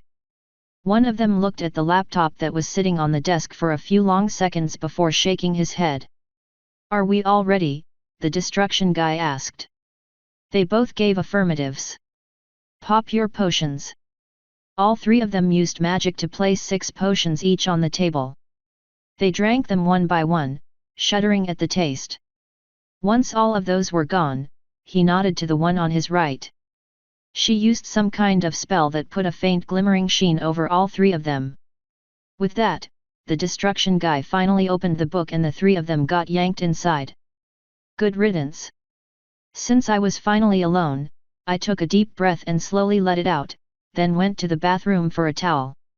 Once I was dry, I walked over to the dresser and pulled up a thick pair of panties, then shoved a washcloth right in my crotch to catch any excess liquid. That way, at least if Fleur did tease me too much, it wouldn't really get visibly noticeable. With my preparations in place, I took another deep breath and walked back out. Taya was waiting on the other side of my door, wearing an unreadable expression in a relatively plain dress. "How's the party?" she dully asked. "I'm tempted to stay up here. Do we have to go down there?" Part of growing up is learning that sometimes, you have to do things you really don't want to. Trust me when I say that it's not an easy lesson to learn. She sighed and said, "I know, Mommy, I know." "Well then, shall we?" "After you." When we got back to the sunroom, I discovered that Fleur had corralled all her idiots and was holding their attention fairly well. She didn't notice me entering, so I led my daughter over to Twilight and Blossom, who were sitting at one of the tables and talking. Taya's super loud hooves made Twilight look up and she grinned when she saw the two of us. "How did your tests go?" she asked. "I failed alchemy," Taya said. "But passed all the rest," I immediately added. "It's okay, I failed all my alchemy classes, too," Twilight said. "It isn't real magic anyway. It shouldn't even be a part of their program." "Tell them that," Taya said. "I did. They told me that if I didn't want to abide by their rules, I was free to learn elsewhere. Since I was already Celestia's student, I decided I didn't need them anyway. Still, between Zekora and Nightshade, you should have no problems learning everything you need to know for the introductory course." "How'd you do on the destruction test?" "They never saw anyone crumble a stone target with sound before," Taya said. "Apparently most students throw fire at them." "Sound is a very underrated group of spells," Twilight said. "With the right combination of spells, you can very easily subdue any number of ponies. I suggest you keep that in mind while dueling in your coming courses. Most unicorns would never think to protect against that." "I'll remember that," Taya said with a discomforting grin. "I'll be taking more destruction tests tomorrow so they can decide which classes I should start with. It'll be nice to have some way to really test my powers." "Fighting giant spiders and zombies wasn't enough?" I asked. "TCH, those were easy," she said. "The spiders were too crunchy and the zombies were too squishy. I bet a few of the mages in that tower might give me a true challenge." So much for her being cute tonight. "Oh well. As long as you're careful," I said. "I don't want you to hurt anyone. Or worse, get hurt yourself." "I'll be fine," she replied, waving a hoof. "You better. Anyway, this is Captain Midnight Blossom. I don't think you've ever met her." "Blossom, this is Taya." "Nice to meet you, Taya," Blossom said with a grin. "Your mother's told me all about you."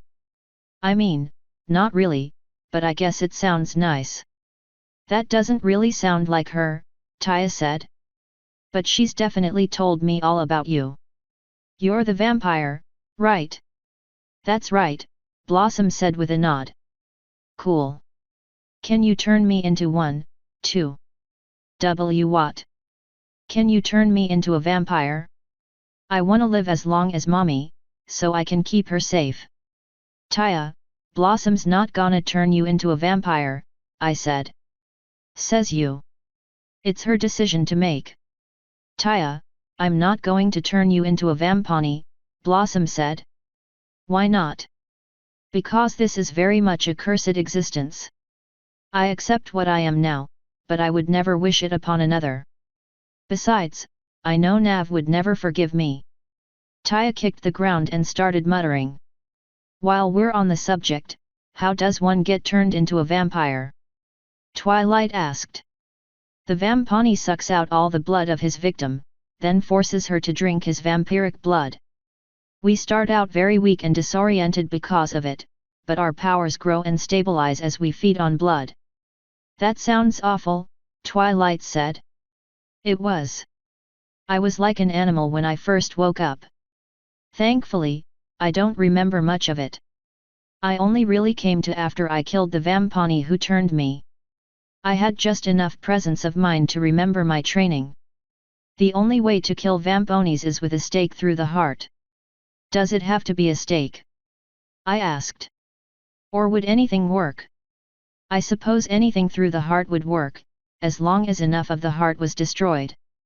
As far as I know, we can regenerate from almost anything else, aside from complete bodily destruction.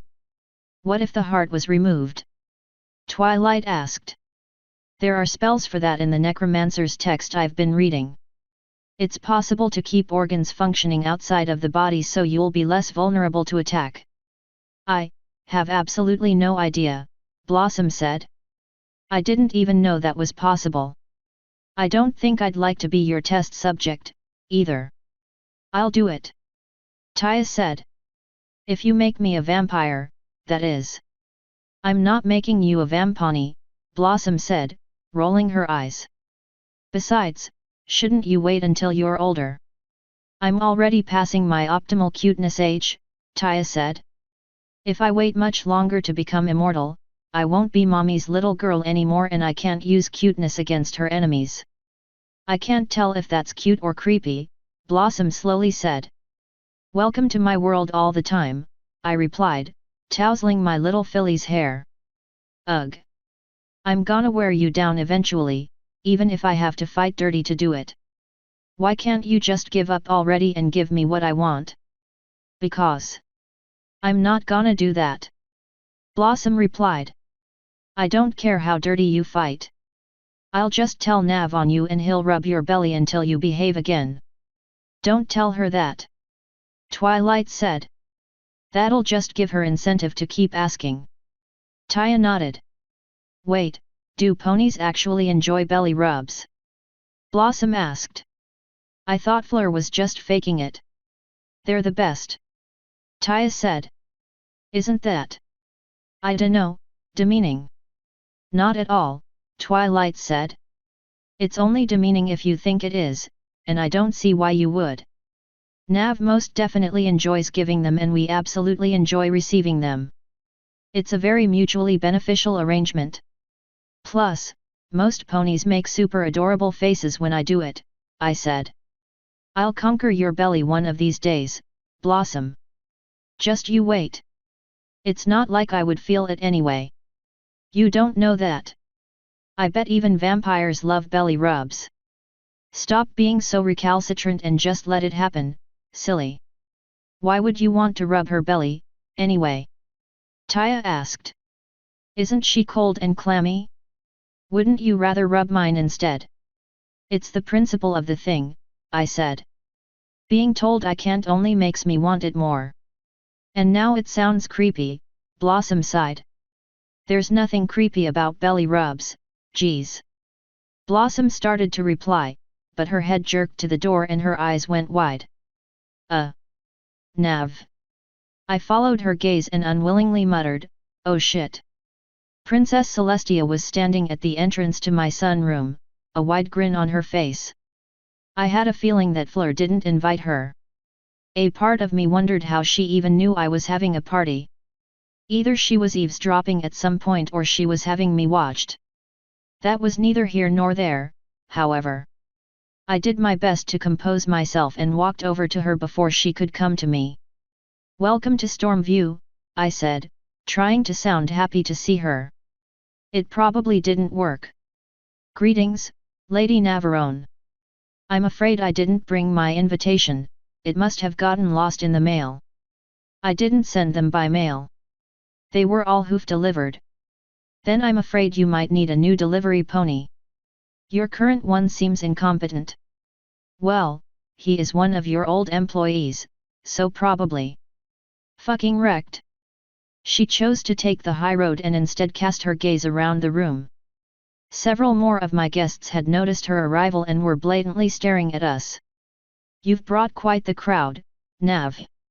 A queen, a princess, athletes, nobles. I haven't had this prestigious of a crowd since the gala. If you aren't careful, you might make me jealous. Maybe if you didn't have a habit of murdering the shit out of your nobles, more people would attend your stupid parties. There's no reason to be jealous of a gathering of friends, Celestia. Rank need not define us here. Those are very dangerous words, Navarone. This world is defined by its ranks. You would do well to remember that. You would do well to remember who you're dealing with. I'm going to enjoy toppling your world down around you. This world, perhaps. But to friends, I see no reason to let it come between us. Friends don't typically slap each other. You know how I get on my period, Celestia. Of course, I wasn't on my period, but she doesn't know that. And I didn't technically lie, so let's see your bullshit lie detector pick that up. I was not pleased to hear that someone was trying to influence my daughter. The world is full of influences, Navarone. If you believe that the mages at the tower will not try to use her to sway your mind, you are a fool. I can slap them around a lot more often than I can slap you around. She actually smirked. There is truth in that. Just remember that there are things I could teach her that they could not. Things that could be most beneficial on your journey to Tartarus. What Taya needs to learn is social skills, and I saw how well you taught those to Twilight. She can learn how to socialize in school. If I happen to need any spells you could teach, it's a very good thing Twilight is going with me. Indeed. I see that she is in attendance as well. But you didn't see a need to invite the other elements of harmony. Twilight is a lot more predictable than the rest of her friends, I said. She also happened to have already been in Canterlot. I see. And the fact that she's a famous author has nothing to do with it. Nope, nothing at all. I'm honestly not surprised that she knows.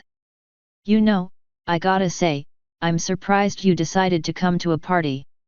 I thought you didn't typically do that. I like to make exceptions for good friends, to remind them that I'm always keeping tabs on them. I've learned that it's a good idea to keep your friends close.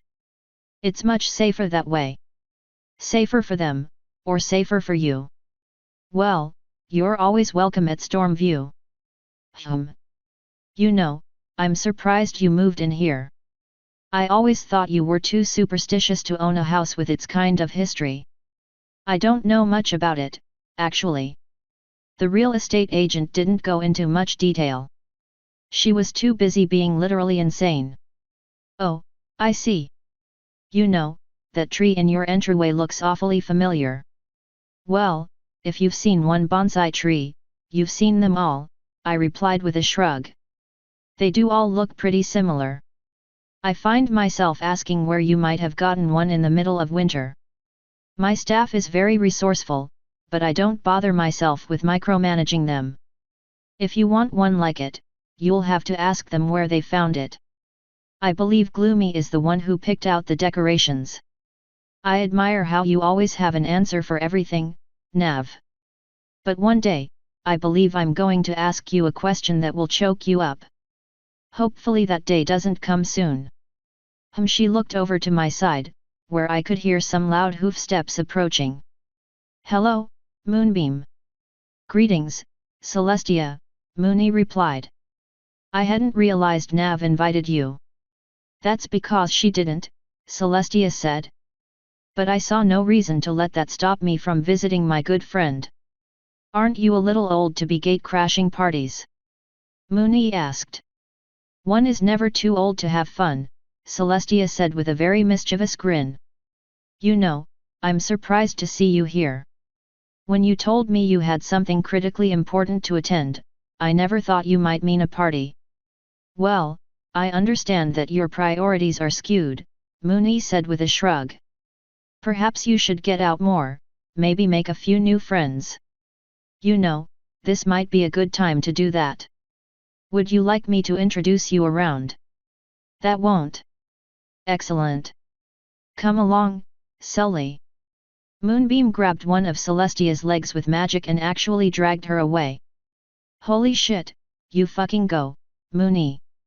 Fleur didn't waste any time joining me, now that Celestia was no longer an issue. What is she doing here? She quietly hissed. No clue, I just as quietly replied.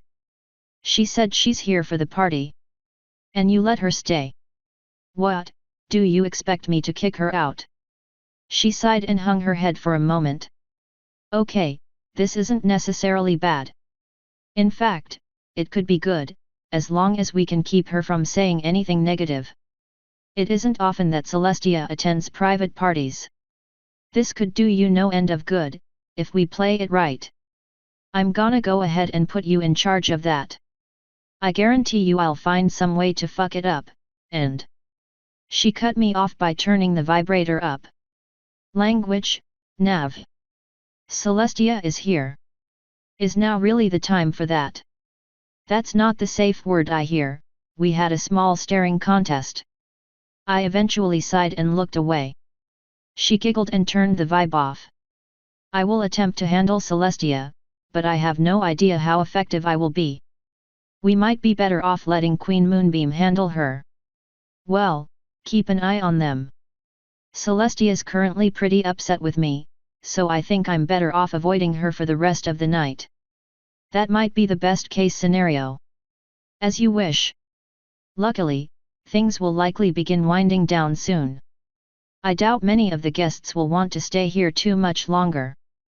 Looks like I just might make it after all. At least there's that. Feel free to take over Celestia whenever you want. I'm gonna go find some food. And maybe see if I can hide for a few minutes. Don't stay gone for too long, Missy. If I have to go find you, you're gonna regret it. I would never think of it, I hastily lied.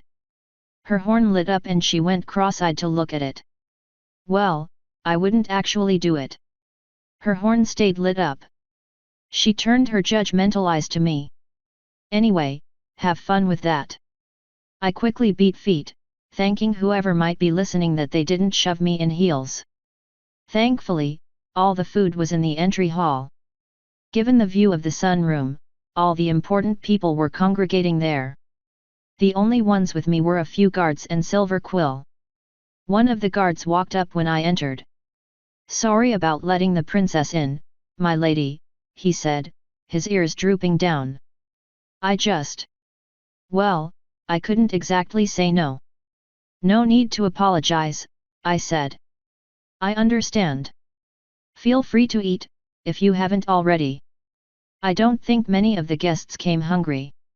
We've been sneaking stuff since before the party started, he said with a small grin. You guys are the shittiest guards ever. Thank you, my lady. That means a lot, coming from you. I flipped him off and continued walking to the table with the food, where Silver was stuffing her face. I'm kinda surprised you aren't with the others in the sunroom, I said. Oh, I hate parties, she said. Besides, I didn't think you'd want me there. I'm just your accountant, after all. You're certainly welcome to head in there, but I completely understand not wanting to. I definitely don't want to go back. Why not? I thought this was your idea. It was.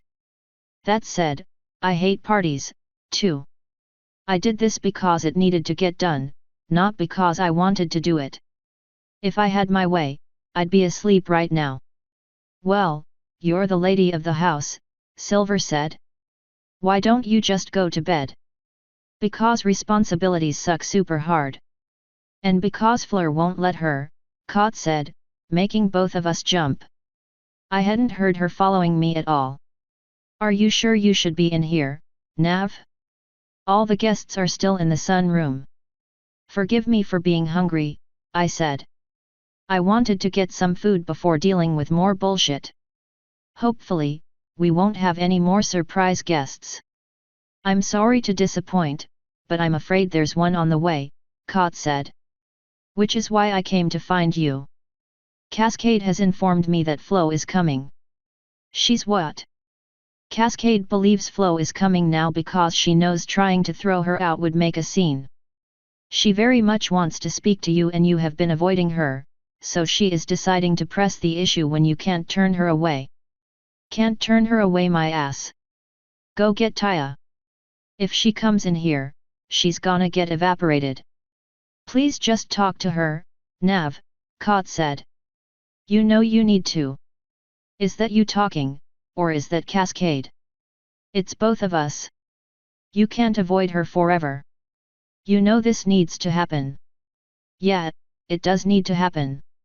On my terms, on my schedule. I do not have time for this right now. Princess fucking Celestia decided to gate crash my party. I need to keep things from getting out of hand. Nav, you're literally in here to avoid your guests, Kot said. Prove it. She sighed. You can't stop her from coming in here without making a big scene and an even bigger mess, Nav. She's very, very determined to speak to you, apparently. I'll go get Taya, but I want you to hear Flo out before you try to throw her out. No promises. Go get my daughter. She sighed and walked back into the sunroom. You want one of us to be with you when you meet? One of the guards asked. No, I don't think that will be necessary. She should be well aware that if she so much as touches me, she's steam. Still. Are you sure, my lady? Watcher wants us to make sure you're never alone around them. I don't see his old grey ass here. Is he avoiding the party, too? He is seeking out Zakora, at your order, one of the guards said. He should have her here before the night's end. TCH, he's probably just doing that to avoid the party. One of you may accompany me if you wish. He sighed in what sounded like relief as Kot and my daughter walked in. What's going on, Mommy? Taya asked. Flo's coming to have a chat. We're going to meet with her in my room. Kot, tell Fleur that something came up and I had to meet with someone. Help her. I'm not staying down here, Kot said. If you're that worried about Flo, I'm going to be with you. Fuck it, fine, whatever. Silver, tell Fleur that something came up and I had to meet with someone. Help her. What, me? Silver asked. Talk to F Fleur. Yes, you, talk to Fleur, I said. Tell her I'll be upstairs if she absolutely needs me, but that I don't need to be bothered for anything other than an emergency. If she needs help keeping things orderly, do it. I don't know if I can. Soren's out there. You might can score him if you try hard enough. Me. With Soren. You never know until you try. Have fun with that. Taya, would you mind taking us up? Her horn lit up and the two of us popped up into my room. I guess Kot and the guard would have to walk. Do you really expect Flo to try and hurt you? Honestly, no. But I'm not comfortable alone with her. If she fucked with my mind once, she might fuck with it again and make me forget that she did it at all. According to Blaze, they have the ability to completely remake someone's personality. I'm honestly afraid of what she might do. Keep that lie detecting spell on. I don't know if it'll work on her or not, but I'd rather have it just in case. Just try not to lie too much then, Mommy. If that's possible for you, that is. Eat a dick, I told my daughter, walking over to my chair. Kot and the guard entered right after I planted my ass down. So what's the plan? The guard asked. Talk to her until I can get her to leave, I replied. With luck, it won't be difficult. Where do you want me to stand? I don't care, dude. You do you. He looked around the room at a few spots before walking over to my left-hand side. He stopped a meter or so behind me. Kot walked to the side of the desk facing the window and leaned against it. She pulled out a knife and started idly tossing it in the air. I kinda wonder if she'd fuck up her gloves doing that. Taya eventually shrugged and hopped onto the bed so she could roll around in my scent like some kind of weird pervert.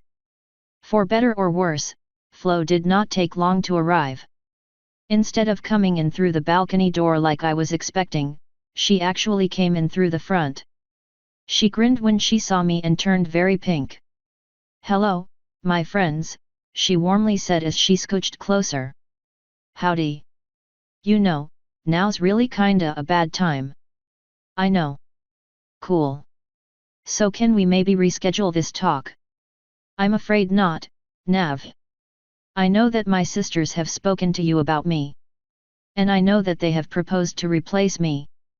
Nayad gave me the talk before I went to Iceland and I spoke to Brooke while we were in Iceland." "Have you come to a decision?"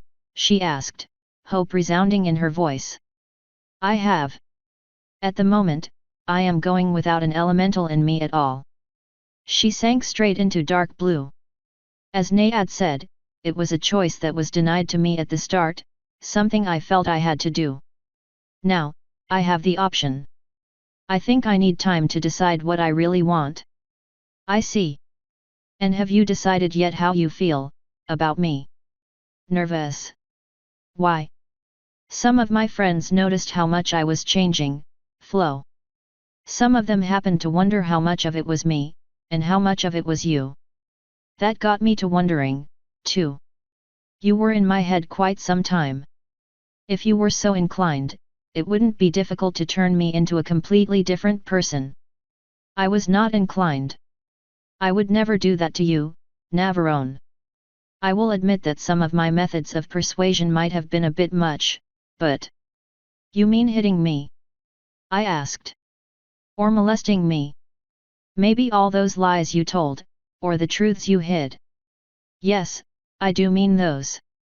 "Then yeah, they might have been a little much. They might also have something to do with why I'm nervous. Could you ever forgive me?" "Yeah. I'll let you know when I get around to it." "Stubborn as ever, I see," she sighed. "Oh, I'm sorry, should I immediately bend over backwards to make you feel comfortable?" I asked. "I thought you wanted me as a host, not a slave. And I thought you cared about me. I thought you trusted me. How could you believe the words of my sisters over those of my own? I never sought to harm you, Nav. I did what I thought you needed, what you responded to. You left me no other choice but to resort to such brutal measures." "There is always a choice," Kot said, firmly gripping her dagger and glaring at Flo. "You chose poorly." "You would know from experience," Flo replied, turning red. "Yes. Navarone has chosen to forgive me. It is my advice that she not extend that forgiveness to you." "Well, it is not your choice to make," Flo said. "I do care about you, Flo," I replied. "But you know I have a very hard time trusting anyone, even someone that shared my mind for some time. And to be fair, you did betray that trust in some ways. You forced me to do things I did not want to, for example. And you've told others things about me that I would have preferred not known." "I regret my mistakes," Flo sighed, turning blue once more. "And I readily apologize for them. But I believe you need my assistance now more than ever, Nav. Even if you aren't interested in being my host, allow me to stay here and act as your advisor." I slowly leaned back in my seat and steepled my fingers. "That's somewhat tempting. And yet, you'd be doing a lot of sitting," I said. "I'm going out of town for a week soon. I would be pleased to go with you." "It'll just be me and Twilight," I said. "I believe that to be unwise. Be that as it may, I'm doing it. After that, we are going to raid the human bunker in Colorado. I will think on your offer until our return to Canterlot." "Very well. I would like to hug you, Nav. Will you allow me that?" She sounded very sincere, at the very least. "Yes." Kot pushed back off the desk to stare at me in surprise. Taya actually sat up and stared as well. I stood up as Flo surged toward me and completely encompassed me in water for a moment. Soon enough, she formed back up in her normal shape, hugging me and glowing bright pink. I hugged her back, though doing so felt very strange. She knew I was in a hurry, so she didn't make it too long. She pulled back, still glowing pink. Thank you, Nav. I will speak with you more in time. She finally departed, this time using my balcony. The three of them watched her go. I just stared straight ahead, slowly wondering if I made a mistake. When she was gone, I sighed and said, if you put yourself in me, I will give you one chance to tell me. If I find out that you did and didn't tell me about it, I'm going to have you evaporated. No one replied. I don't think she would do that, Kot said. Or at least, Cascade doesn't think she would do that. Why would you let her hug you, Mommy? Taya asked. Because I believe that she really didn't mean to hurt or betray me, I said. She did, but I honestly don't think that was her intention. I believe she loves me, she just isn't sure how to show it because I don't really respond well to the normal methods. Well, that's definitely true, Taya said. That must be why she started molesting you. Should I do that, too? Taya, don't, I sighed. Just don't. She started muttering again, of course. We should get back to the party, Kot said. Yeah, we probably should, I said. I just really don't want to. Then why bother? Taya asked. You could just stay up here. I mean, I could, but I won't. Fleur would never forgive me and it would probably piss everyone downstairs off. I stretched, trying to work out all the kinks that built up because I was standing like a proper lady. The guard awkwardly cleared his throat and Taya blushed bright red, which made me wonder if I had accidentally exposed the garter belt while stretching. There was nothing I could do about that, though. Ready? Kot asked. As I'll ever be, I suppose, I said. Let's get back to it. The rest of the party went very smoothly, thankfully. Moonbeam kept Celestia in check, Fleur kept her idiots in check, and I was able to spend more time talking to the Wonderbolts and Blossom. It was not an entirely unpleasant experience. Since Celestia obviously wasn't going to get her way, whatever that way was, she left first, making up some excuse about having work to do or whatever. It was obviously bullshit, but I was so happy to see her leaving that I didn't care. Fleur's gaggle of ponies left shortly after her, leaving me just people I actually cared about. Fancy was next, citing old age and being too tired to stay up much longer.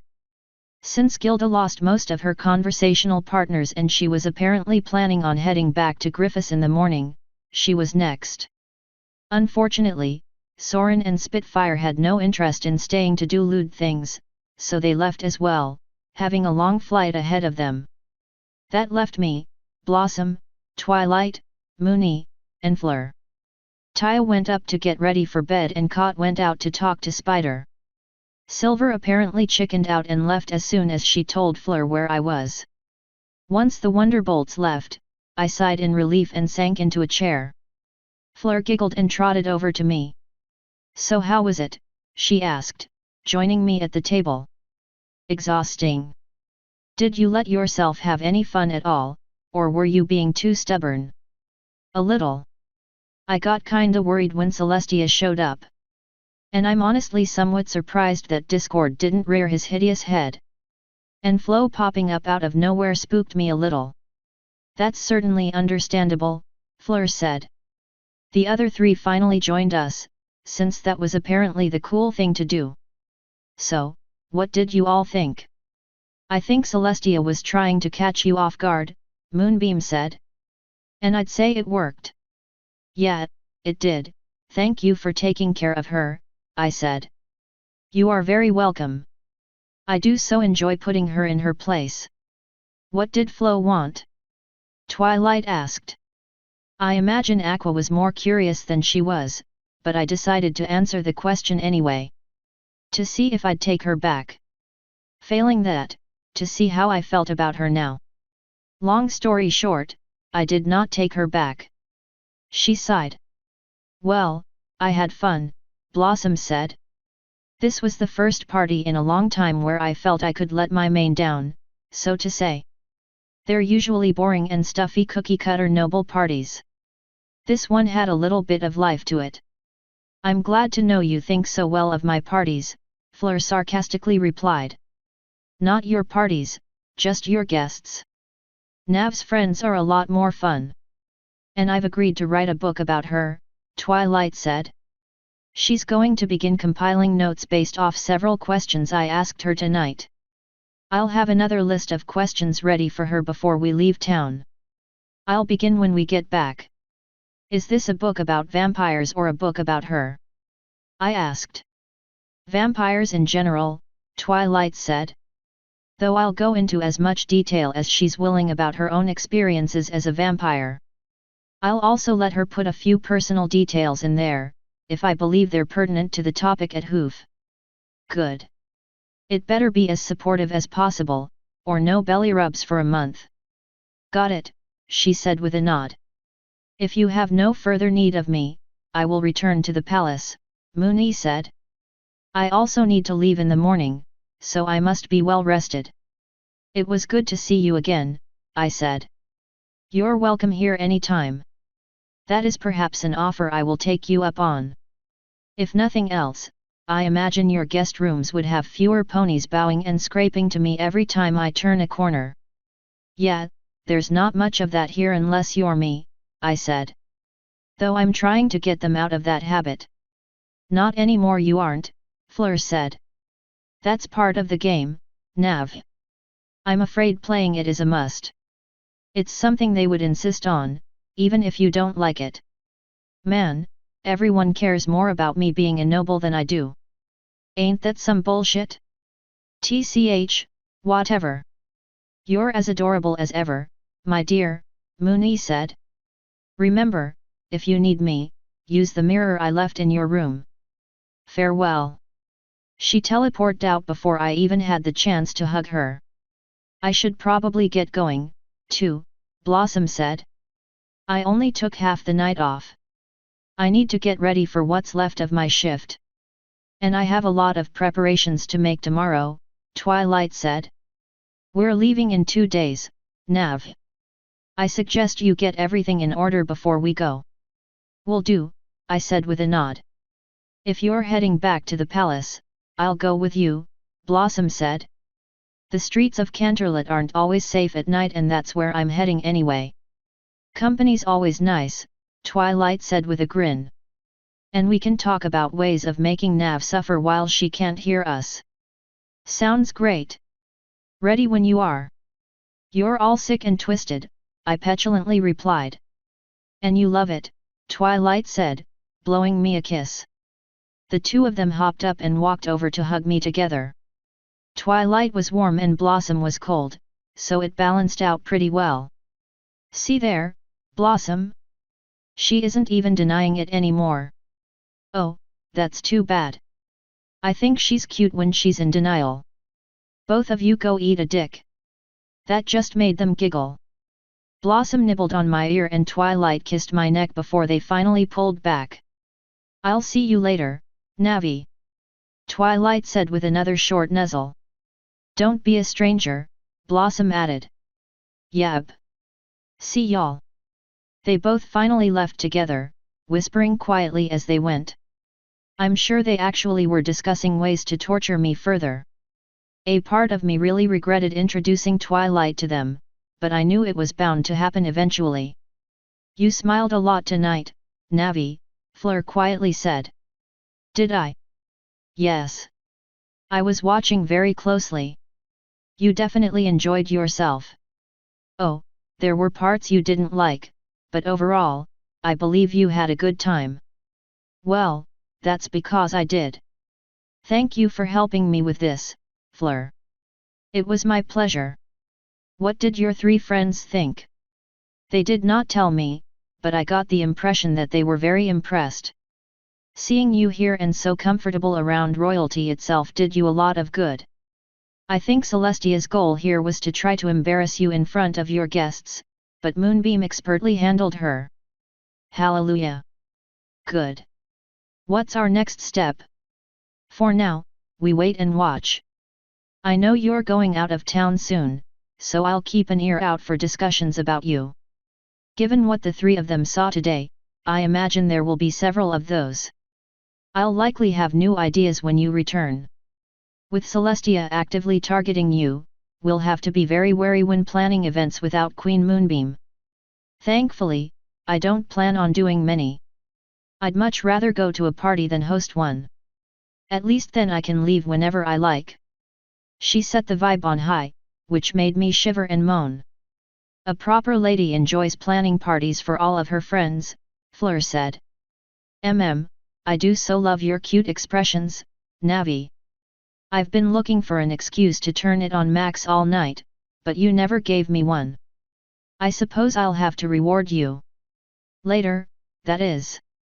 For now, as much as I would love to stay and finish the night with a bang, I'm afraid there's one more thing I must do tonight. After that, I'll likely head home. See, can you, the toy? Oh, yes. She flipped it off and I sighed in relief. Once I was composed again, I said, that's disappointing, but I understand. I'm glad you were able to give me as much of your time as you did. Well, I'm sure you'll be able to fairly easily find someone else to warm your bed. Doppel trotted over from where she had been cleaning and Fleur passed her the remote with a big grin. It seems you have no shortage of volunteers. Yeah, but spending time with you is always nice. But I know that all good things must end eventually. She leaned in closer and kissed me. It felt pretty fucking alright. When she pulled back, we were both grinning. Until next time, Navi. I'll be waiting. She giggled and gave me another peck on the lips before finally leaving. Once we heard the door click behind her, Doppel giggled. You're so cute together, my lady. Who do you prefer, Fleur or Twilight? I haven't decided yet. I think Fleur would be more likely to let me keep playing with you, but I might be able to talk Twilight into it if I worded it right. Moonbeam suggested polygamy. Oh. That would be an interesting choice. With her as part of it. Oh. That would be a dumb choice. I don't think I want to do that at all. It seems unfair to my partners. Compared to what you're doing now, she asked. You're very openly dating two mares, my lady. A herd would just make it official instead of giving them possibly false hope. The longer you continue dating both of them, the more difficult it will be to pick and the more hurt the other will be. I sighed and leaned back. I wish this was an easier choice. A herd is an easy choice. It may seem like that to you, but not to me. Humph. I kinda wanted to keep talking about it, but the entrance of Zecora and Watcher precluded that. How'd the party go? Watcher asked as they walked over. It went well, I said. I kinda figured you'd want to be here for it. No, I made sure to wait until the last guest left. I try to avoid them, these days. Too much work. Ah, but you even had a date.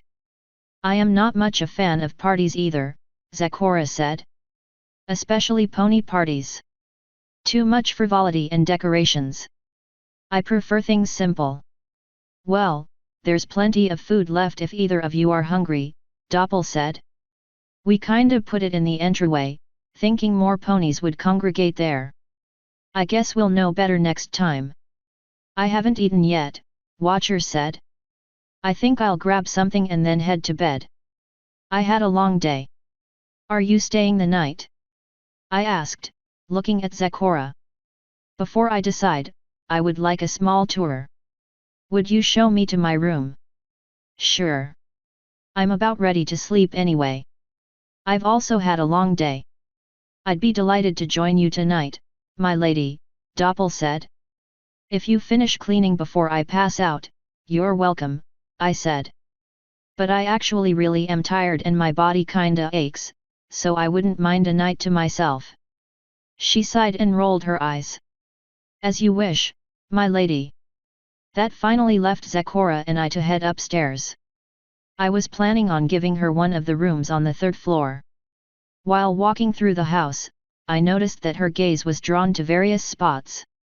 Usually, places where there was nothing to really look at. You seem distracted, I slowly said. What do you know of the history of this place? She asked, staring at one of the railings as we ascended the stairs. It was built by a newly appointed noble a long time ago.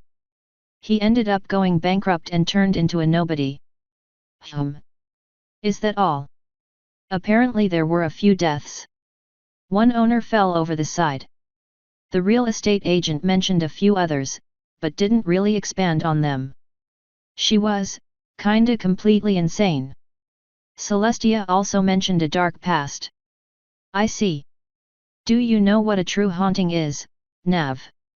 God fucking damn it, is my house haunted? Extremely. God damn it. Why does this bullshit keep fucking happening? Is there anywhere in this world that isn't fucked up? In short, the answer to that is no. I'm learning that more and more as time goes on. We are surrounded, literally everywhere, by tragedies. As you've traveled, have you noticed similarities in the world? Places and events that seemed similar to things in your time. History repeats itself, yes. That's something I noticed even in my own time frame. We actually had recorded history and could see trends. Precisely. So I ask again, do you know what a true haunting is? Are you saying that ghosts make history repeat itself? Yes, Navarone. That is what I am saying.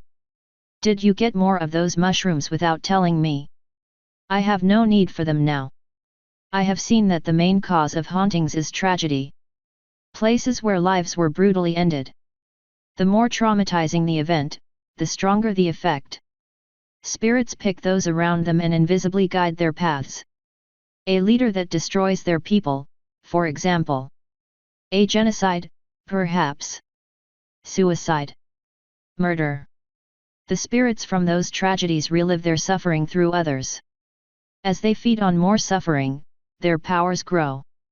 This place could destroy you if you aren't careful, Nav. The spirits here are very powerful. God damn it, I'm burning it to the fucking ground and starting over. I'll go back to Ponyville for a few weeks while the new house is built. That won't help. Rebuilding it at all would give the spirits new lease, so to say. Fuck. I'm gonna strangle the bitch that sold me this fucking place. She has been a thorn in my side since day one. Then her soul would be on your shoulders as well, Navarone. Fuck it, then. There's gotta be another house in this shithole city I can move to. Fuck this place. I have enough money to let it just stay here to rot. I have another idea, she said as we stepped into one of the empty rooms on the third floor. Does it involve us staying here and dispelling the ghosts? Yes. I'm gonna go tell Silver to look for house listings again. Zakora looked at the door and nodded. It swung shut, trapping us inside. That was not one of my powers, Navarone. Are you about to unleash angry ghosts on me? I want you to hear me out. This is dangerous. I'm already busting my ass to keep up the illusion this is a real noble's house and not a facade for a fucking coup, Zakora. I don't have time to cater to a bunch of fucking ghosts on top of it. I cannot risk letting them haunt us to an early grave because none of us have any idea of what we're really dealing with. We can't even get any of my ghosts to leave me alone. How the hell can we exorcise an entire fucked up house? Make different choices. Alright, thanks for that. Will do. My different choice is to move the fuck out of this house before it's too late. Nav, the world needs this. Have you ever wondered why Discord keeps building up strength? Why nobody ever sees it coming?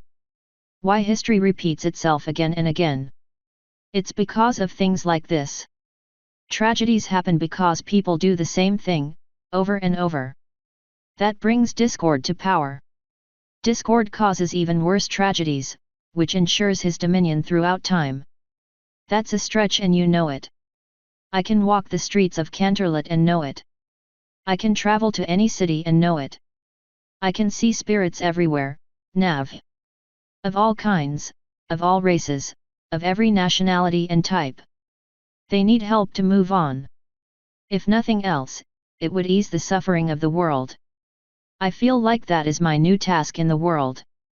I feel like that is why I have been given these gifts. Let me help the dead here, Nav. Let me free them through you. Perhaps this practice will help me as we travel, as we encounter hard times where another failed. We could prevent tragedies with this, Nav. God damn it. If this goes poorly, I'm getting a new house, burning this place to the ground, and salting the earth. Deal. Come to me at midnight. I want you to meet somebody. Is it a ghost? Yes. Fuck. Why midnight? That is the time when the barriers between this life and the next are at their weakest. Of course it is. Is there any reason we haven't seen any spooky activity from the ghosts yet? You just got one to shut a door. Shouldn't we have noticed shit like that? I have a few theories. The first is that tonight is the first time you had a sizable crowd here. That could have possibly woken them up, so to say. The second is that the ghosts here are of the more passive sort. They'd likely still try to possess you, but they aren't interested in throwing too much around. The third is that most hauntings try to change things that are different from what they recognize. A painting on a wall that didn't have one, for example, or the placement of furniture. As you build up more decorations, they'll likely become more active.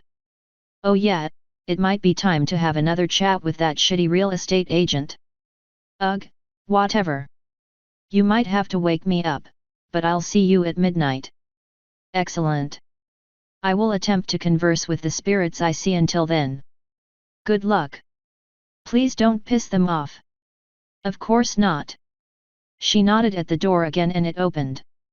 I quickly left, not wanting to have a door slammed on me. Despite the fact that my house was definitely haunted, I found myself smiling as I walked up the stairs to my room. If nothing else, at least that stupid fucking party was behind me.